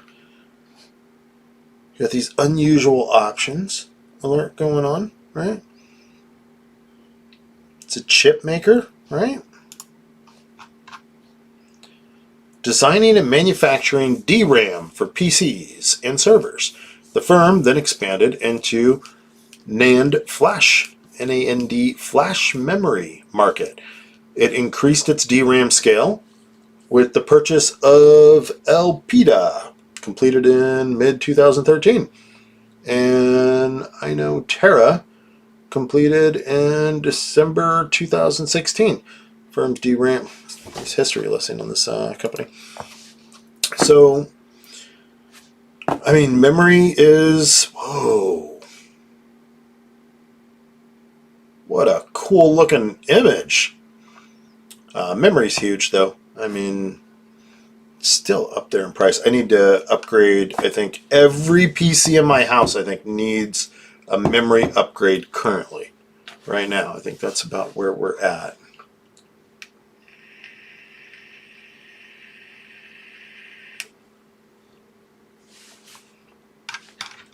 So, yeah. I mean, they're in memory. It's an important thing right now. It's... If all the computers I need, that I have right now, need a memory upgrade, I'm guessing most households probably need a memory upgrade. However, most people probably will just upgrade their entire computer because it's running slow, rather than upgrading the memory, which is hilarious, but maybe I should be in Dell, I guess. IBM, whatever. Ooh, that's not what we're looking at. Anyways, so yeah, I see that green line? That's what I think. I think it's going to go up. I think it's going to go up to right about here. 89. That's my guess. Could also go down, though. And 85. I'm hoping it doesn't go below 85. I'm not going to jump ship if it does, but if it crosses 85, I'm going to start paying attention a little bit more, because I might have to jump ship at some point. But if I don't think... That's the thing about these guys. I mean, they could give a lot of... What is this? November 20th. What are we at for the year? Yeah. I mean, it's not much over the course of the year. And so it feels a lot safer than... Now, if they say they're going to make an NFT, I may get out. I may just run for the hills right away if these guys just bust out. There's no NFT news, is there, on these? Anything I need to know about?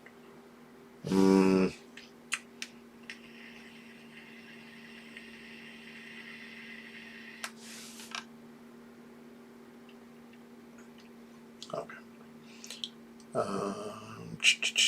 Yeah, I don't think so. I think we're pretty good. You know, what got me looking at this is there was an article that I looked at that said that GameStop sold out of GPUs. They don't make GPUs, and do they make, let's see, do they make DRAM for GPUs? I guess is a good question. Jeez.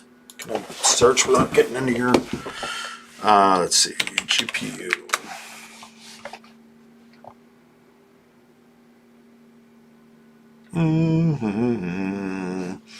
I think I'll just ask Google. Would be better. Does Micron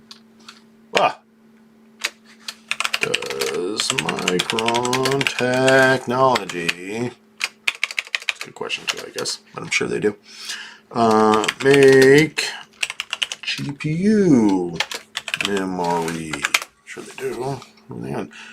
World's fastest discrete memory card solution for the GDDR6X, launched with NVIDIA on the 3090. So, yeah. So, GameStop sells out of all these GPUs right away, which no surprise there. I mean, GPUs are always a problem anyways. We'll see what happens with the Ethereum mining, if that changes some of that, maybe. I don't know. Anyways, yeah, so they should see a small rise, maybe, over time from that, right? Maybe, maybe not. I don't know. Anyways, seemed like a safe bet. Not that exciting. Not as exciting as the others.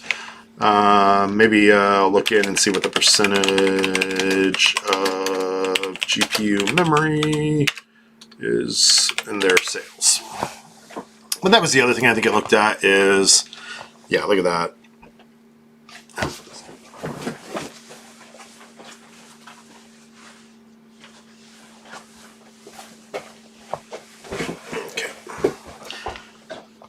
Yeah, so is this accurate? Jeez. Right, that's great. That's great. That's super healthy. Is this accurate? Am I looking at this? Oh, okay, yeah. It's the same one. I'm like, what the hell's going on? They're showing the same one like 3 times in a row. Like, that's amazing. How are they able to do that? So let's see. Let's see if this thing will load.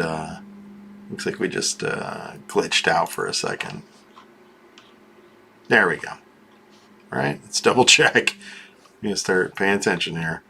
Yeah, this looks great, right? This is November. So they got earnings coming out tomorrow. We'll love you until tomorrow. And then we'll see what happens. Probably going to get out, but let's see. So, yeah. I mean, overall, that's a little scary, but I mean, they're gonna do stuff, right? Where'd it come from? Capital expenditures.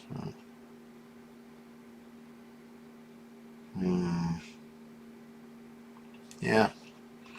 Overall, if I fell asleep on this after getting in it and it falls lower than what I wanted. Oh, look, I made a different red line on this one. That's where it is. Yeah, I wouldn't. I don't know. I could fall asleep on this, and I think I could become a long-term investor, and I would not be upset. I don't think I would be upset if that happened. I hope that it doesn't. I hope that I make some gains and move along, and maybe revisit it again in the future. You know, just a small gain, just somewhere to have my money that's not just sitting there doing nothing. Because recently, with all the nonsense in the market, that's what I did. I had to take a lot of stuff out and play scared, basically, or not play at all on a lot of things.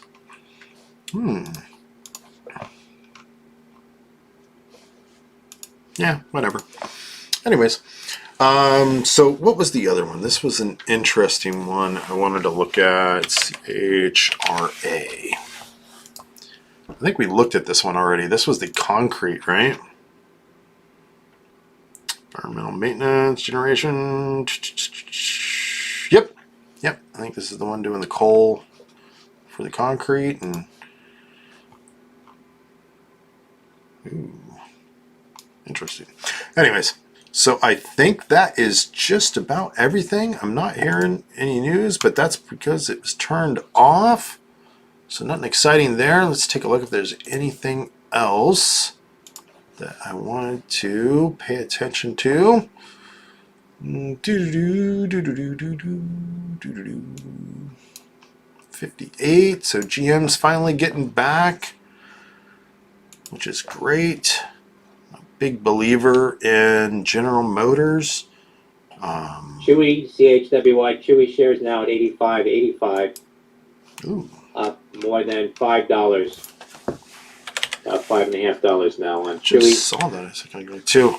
Look at that! Wow, that's pretty wild. Oh, they had earnings, huh?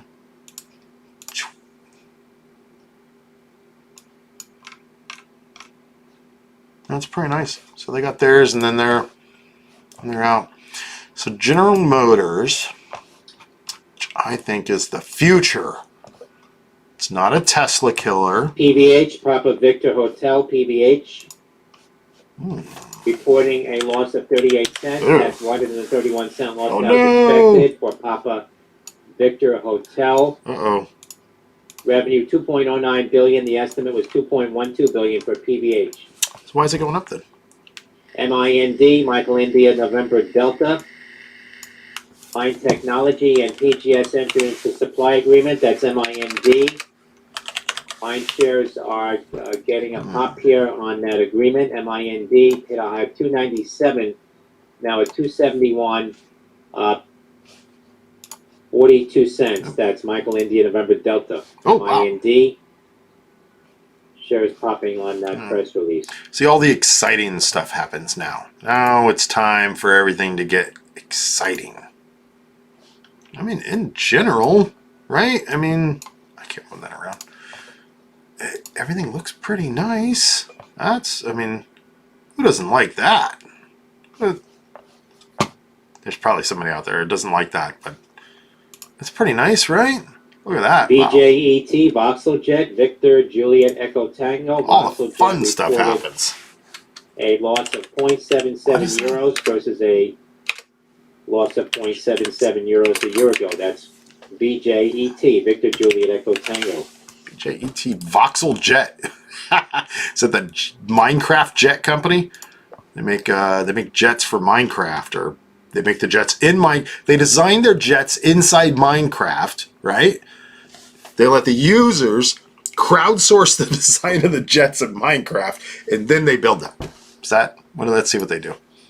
What is a Voxel? What's the Voxel Jet AG is in the business of providing 3D printers and on-demand parts services to industrial commercial customers, and also specializes in power binding jetting of plastic and sand. Its product portfolio consists of 3D printers such as the VX200, the VX500, and the VX100, etc. The company supplies its products to the industries such as foundries. CLF, Cleveland Cliffs, Charlie Lima Foxtrot, reporting 14 cents on revenues of 2.26 billion. That's Charlie Lima Foxtrot, Jeez. CLF. That sounds more exciting. Let's take a look at that one. 3D printers are exciting, but that's exciting. Look at that. The only problem with these things is they do this and they go up, and then a lot of them IGMS, come India right Golf back Michael down. Sandy announcing their results. IGMS. Biotech. I don't like them. I don't like biotech. IGM This is probably Biosciences fine, but reporting biotech in general I'm not a fan of. It's so scary right now. Every time biotech goes up, net loss for Q4 just goes back 24.6 down. million, 79 cents per share. We got some interesting stuff to pay attention to for the moment. We'll keep an eye on these that popped and see if there's anything that we should be paying attention to on it. General Motors. Look at this. Sorry, I got a mad scientist popping in there. So what is that? Look at that. What is that? Look at the base. Oh, it's a surfboard. That's how these people are getting around now. What is the deal with these people? The path to autonomous citizenship. So it's like they're a whole new, the Ultium platform. So isn't that what, doesn't that look just like, what's that other company? Is that CCIV? Churchill Capital, which was CCIV.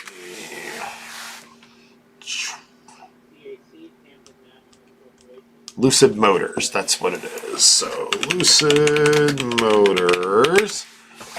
Let's look at their homepage. And are they showing off the set? Oh, they have a car they're showing off. But where's their? I'm not going to show their base off.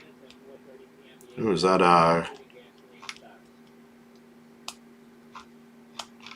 don't know if it was. Ooh, design yours. I like this. They did a great job with this site. This is fun. Yeah, who I can compare. Let's see what I want.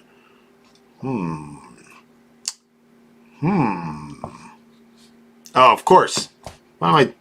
Yeah. And your eye draws. These are all gray, and that's gold. That's how they get you. Look at that. 161. Oh, jeez. I don't know. I better save a lot on gas. Got a lighting issue going on up here. So, I'm sorry. It's really great. It is, but it's also hilarious. Let's see how. Electrification. What? It's a surfer. She is missing an arm, and she's standing on top of this. What is going on here? Committed to putting every driver in an electric vehicle on a scale previously unseen and bringing the world to an all-electric future. I believe him. But everybody's standing on this thing. I feel like I should be standing. Let's watch. Let's see what's going on. Change. You can resist it, be left behind, or embrace it and move forward. We're driving it Everywhere. We emit optimism, not exhaust. We plug in our vehicles as naturally as we charge our phones. We don't judge cars by the rev of an engine. But by the hum of progress. We are Generation E. united. Not by age. But by the desire We're smart, clean, and safe. To also be fun, easy, and powerful. And our power comes from the grid. Ultia. A battery that charges fast. Runs long. It fits everyone. Because when it comes to this all-electric future, Nobody Nobody will be left out. And that changes everything.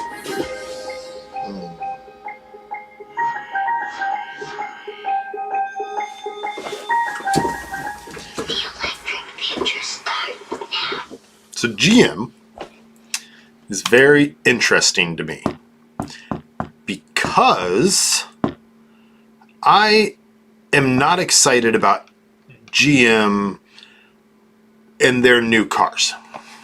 It's not what I'm interested in. What I'm interested in, even though that looks fun, right? I mean, that looks awesome.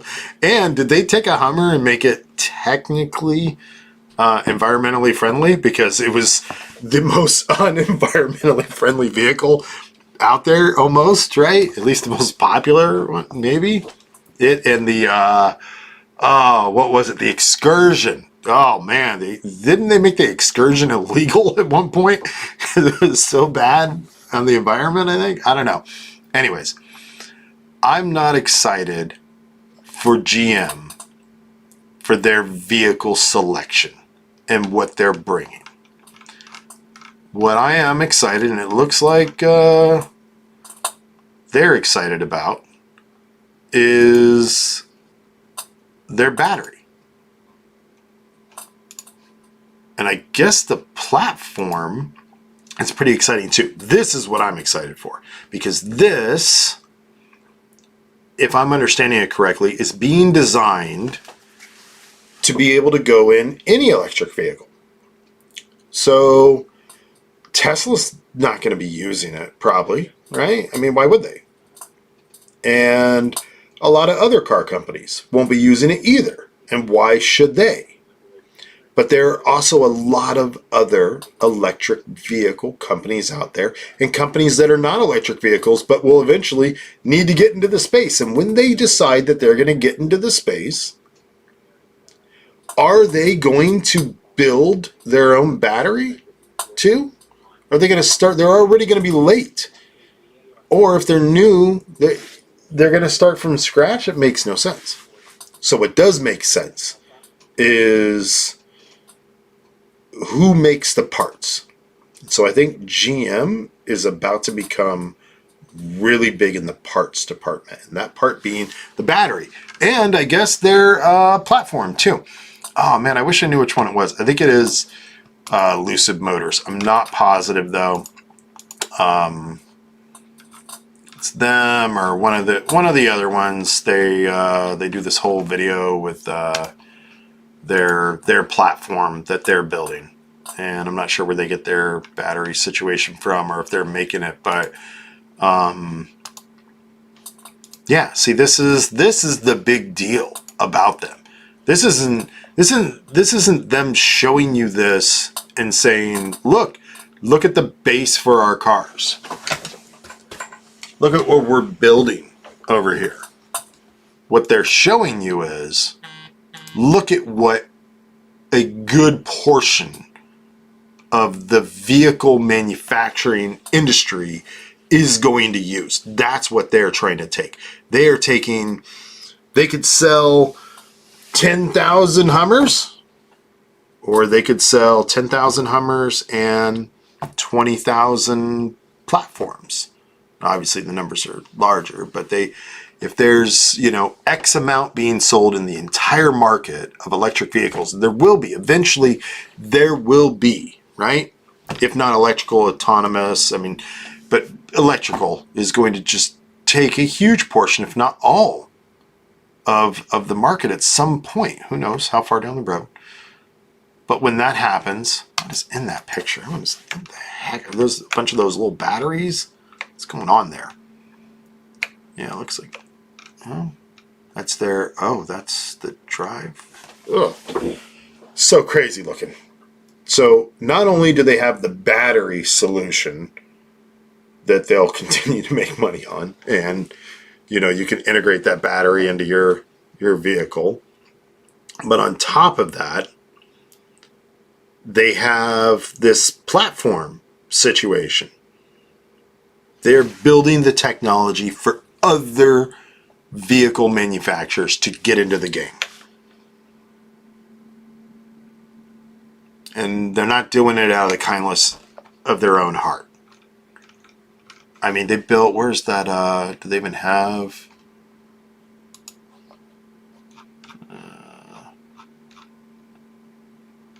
These things are crazy. Stuff's going to be all over the place. It's going to be insane.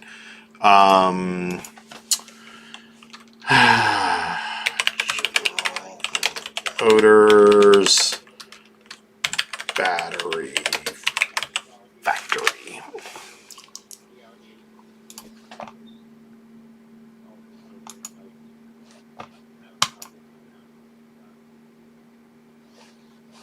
Yeah, I just want to see the image.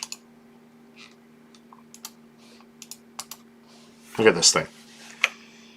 So my understanding is that this is going to be, or now is, the largest manufacturing plant in the United States, next to Goodman, which is owned by Daikin. What is the largest manufacturing plant in the United States? Because that's important. Boeing. All right, so we got what? What date is this? This is 2017. Come on. We don't want 2017. We'll do the past month. Sure.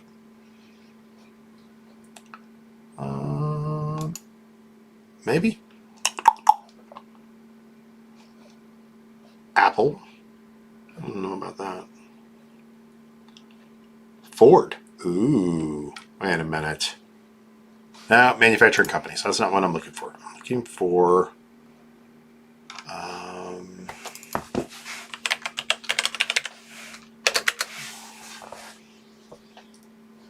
looking for the largest factories.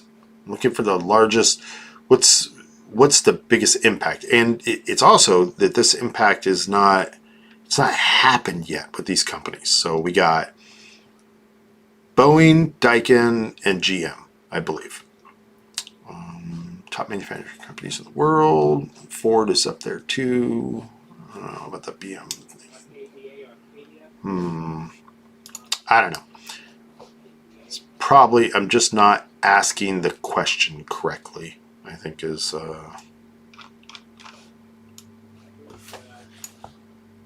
largest manufacturing factory?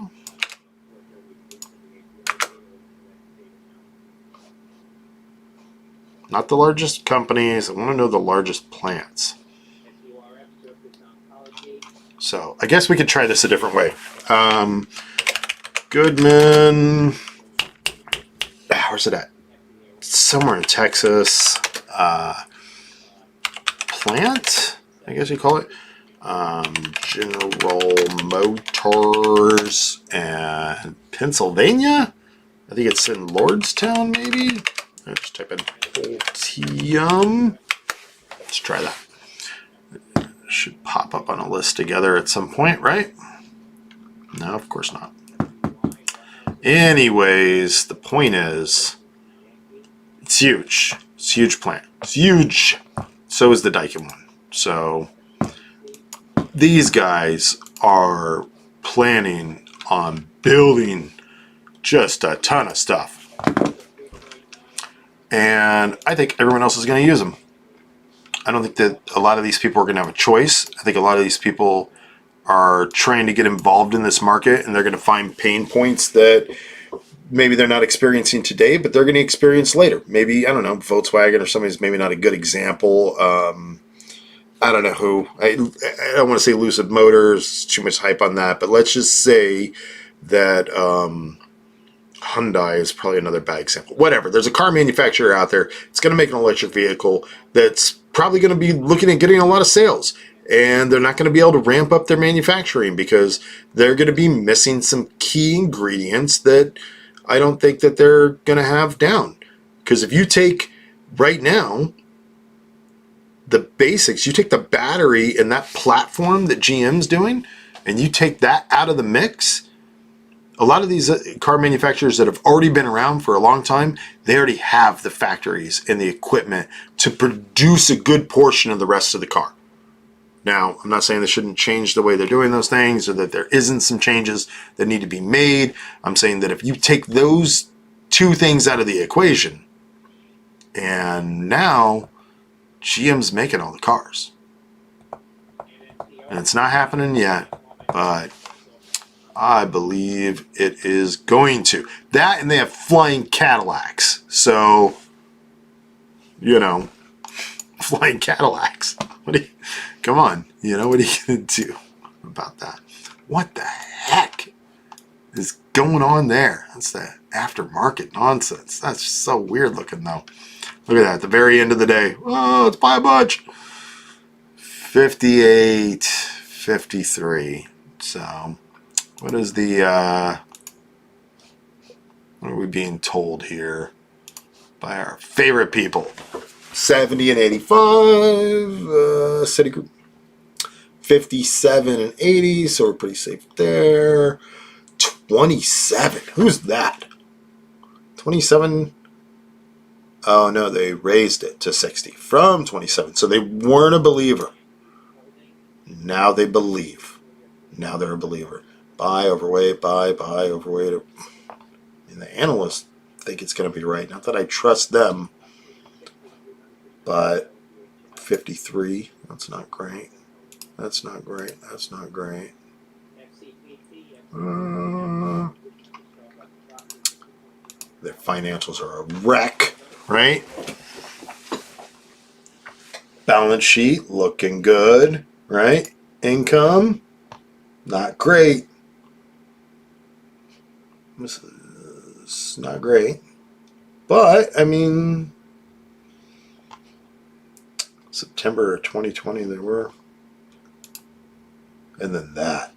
Ugh, jeez. That's just so brutal. So brutal.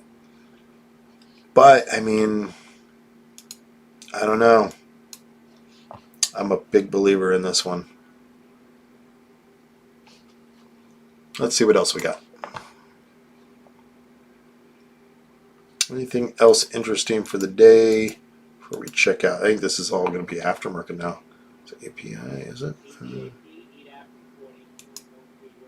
Yeah, I think that's about it. So we will most likely follow up tomorrow and take a look at what's going on and maybe take a look at some stuff that's actually happening rather than the things that I want to look at. Maybe we'll take a look at the things that actually have some interest outside of myself. So This was supposed to have had a lot of interest, and I guess kind of did. Oh no, that's the one I was just looking at. That's not. And then yeah, let's look back at this. So we were looking at this one yesterday. Let's see what it did. We got our predictions. Let's see. Look at those lines. We have lines, and yeah, it looks like my prediction was wrong.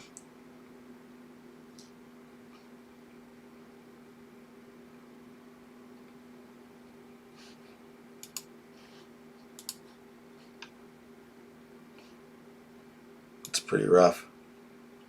Yeah. That was NFT hype, wasn't it?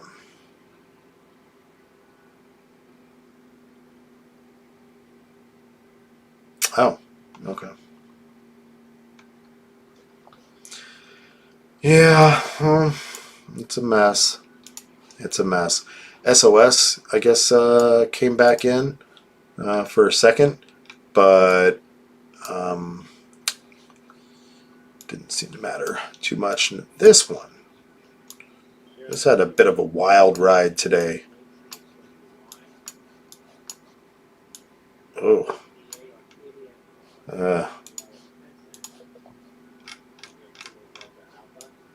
Still, I mean, if you were in yesterday on this, or any time in between that, I guess if you were a big believer, you'd be staying in. If you weren't, and even if you were a big believer, what was the news? What happened? Was it NFT? Pre-market prep says, oh, that's a lot of words. So if you were watching the pre-market prep or reading it on Benzinga the day before, you could have caught this, right? It was 11:40 a.m. Let's go by the hour.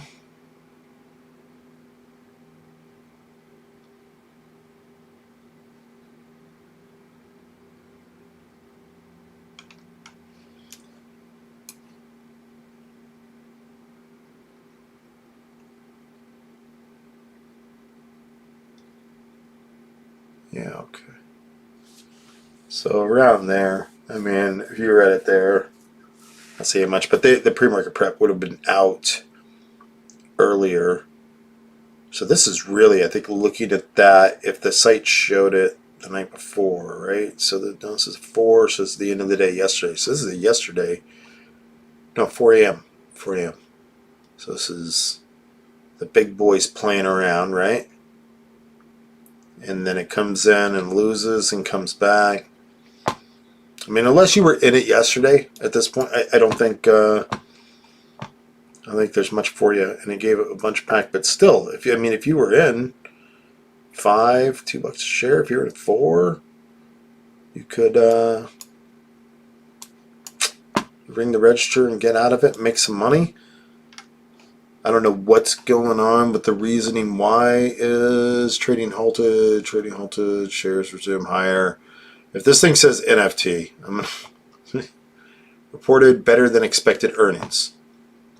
Seems like a heck of a reason for it to go up that much. Beat the analyst consensus. Share spiked. Engage in safe and development of the judgmental use of force training simulators and firearms training simulators for law enforcement. Military and commercial uses. The company sells simulators and related products across the globe through a direct sales force and international distribution partners. I would just like to say, okay, it sounds like a fun video game I'd like to play. I'd like to say that right now. So it's probably something that's gonna do pretty good. Another one, good. They got the video in the background with just taking you here and there. A little scary. He's like, no, don't shoot me, don't shoot me. He's like, I'm not going to shoot you, bro. Just get down on the floor. Everything's going to be golden, right? So this is something that is, it's probably going to be in the infrastructure bill, right? Probably should be in something, but I don't know about that. That's a little, let's see, enhance your training program. Yeah, where is it? I'm going to see what's up with their law enforcement, police simulation training. Okay, where is it? Ah, here we go. Here we go. Let's take a look what this simulation training looks like. Ooh, exciting. I'm excited.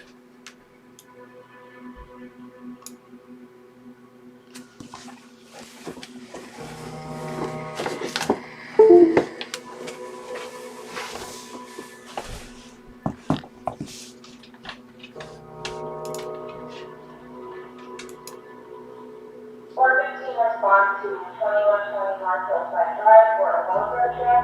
Caller is needs of the residents there that are on the home and suffer from schizophrenia. I think it's really helpful from an officer standpoint of being able to go through scenarios that you do in real life. In real life, you have to deal with subjects that have mental health problems and are struggling. In the real world, with somebody with mental health issues and they're struggling and in crisis, what you say can have different reactions too. So this makes it a lot more real than just kind of a scenario on paper or anything like that.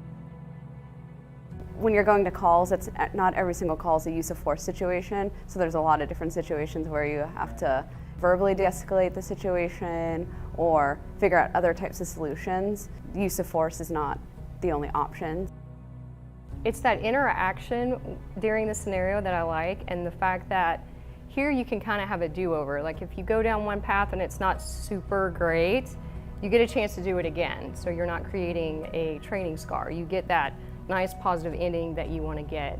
And it's nice that there's different paths too, because then you could also look at, well, what happens if I ask for whether or not they're taking medication, or if they have a diagnosis, like what path will that lead me down? Like there's just so many options. In real life, you have to be looking around your surroundings, and people could come out of different rooms or other areas for whatever type of call that you're on. Because you've got all those side views as well, that's more like reality as well. We're constantly having to keep our heads on swivels and all of that, and this is a good reminder to do that when we're talking with somebody who has a mental illness. Sometimes it's really stressful when it's your 10th call of the day and it's extremely busy, you're hot, you're tired, whatever's going on. And just to remember that we're all people, and whatever type of situation, whether you feel it's a crisis or not, if you're responding to a 911 call, there's a crisis that someone is dealing with and trying to... Yeah, so that guy, I'm pretty sure, is high on Molly, right? That's the Molly dance they did. And react appropriately. So this looks pretty cool. I'm glad that they're doing it. It's pretty exciting. I guess I'd have to look more into it to see if they're doing what I think they should be doing, because looking at their screens and the whole simulation setup that they have seems a bit excessive. So where's that at? Is that mobile? Are they moving that thing around and people go use it? I guess the real question I'm asking here is why isn't this in VR? Because I feel like, one, it would be far more real. Like when you look at the placement of the person to the other objects and the scale, like it's not right. I feel like with a VR headset on, it would be far more accurate. I don't know. Maybe this cost a lot less for them to produce, or maybe if it was in VR, anybody could do it and not anybody can do this, and that's what gives them their edge. But I feel like I don't want to be cold, and I haven't looked into it enough. I feel like it's a bit of a waste of money that this is being done on these screens, especially with the immersion that they're trying to get from it.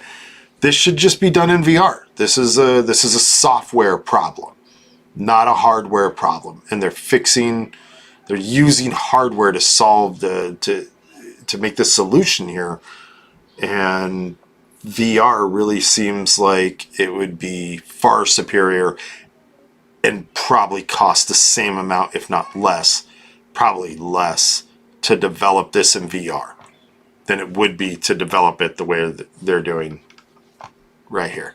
So, but I like it. I like what they're doing. I think it's great. I think that both law enforcement and military, it's really important that that money goes in to help train law enforcement and military in situations like this. Not just for the fact that, you know, we don't want cops killing innocent people. We don't want military personnel killing innocent people because we don't want those people to die. But in addition to that, that the amount of, you know, whatever you want to call it, the stress, the remorse of the officer or the military person, that they have to live with that. Like eliminating that, to know that if use of force is necessary, that in their mind, past that point, they're able to live with that decision without, you know, having some heavy problems, you know, resulting from it. Because, you know, it's easy for people to complain about the police or the military and excessive use of force, and it's easy to look at a video of it and say, yeah, you know, that's what that is, and that needs to be punished, and this, that, and the other thing. But I think it's a better solution to look at how do we reduce it, and it looks like that's what they're doing. You know, there's many different reasons why this is important, and what these guys are doing is important. And obviously, I mean, they're profitable in the way that they're doing it. It looks like they're getting better than earnings, but I don't know. I just feel like software and VR is a far better solution for this. So I don't know why they're not doing that, or maybe there's a competitor that's doing that, and there's a space for both of them. Who knows? Anyways, I got food that has arrived, so I am out of here, and it looks like, you know, not bad. I mean, it's not doom and gloom, right? It's not doom and gloom. Could be still, but it looks like hope may be on the horizon.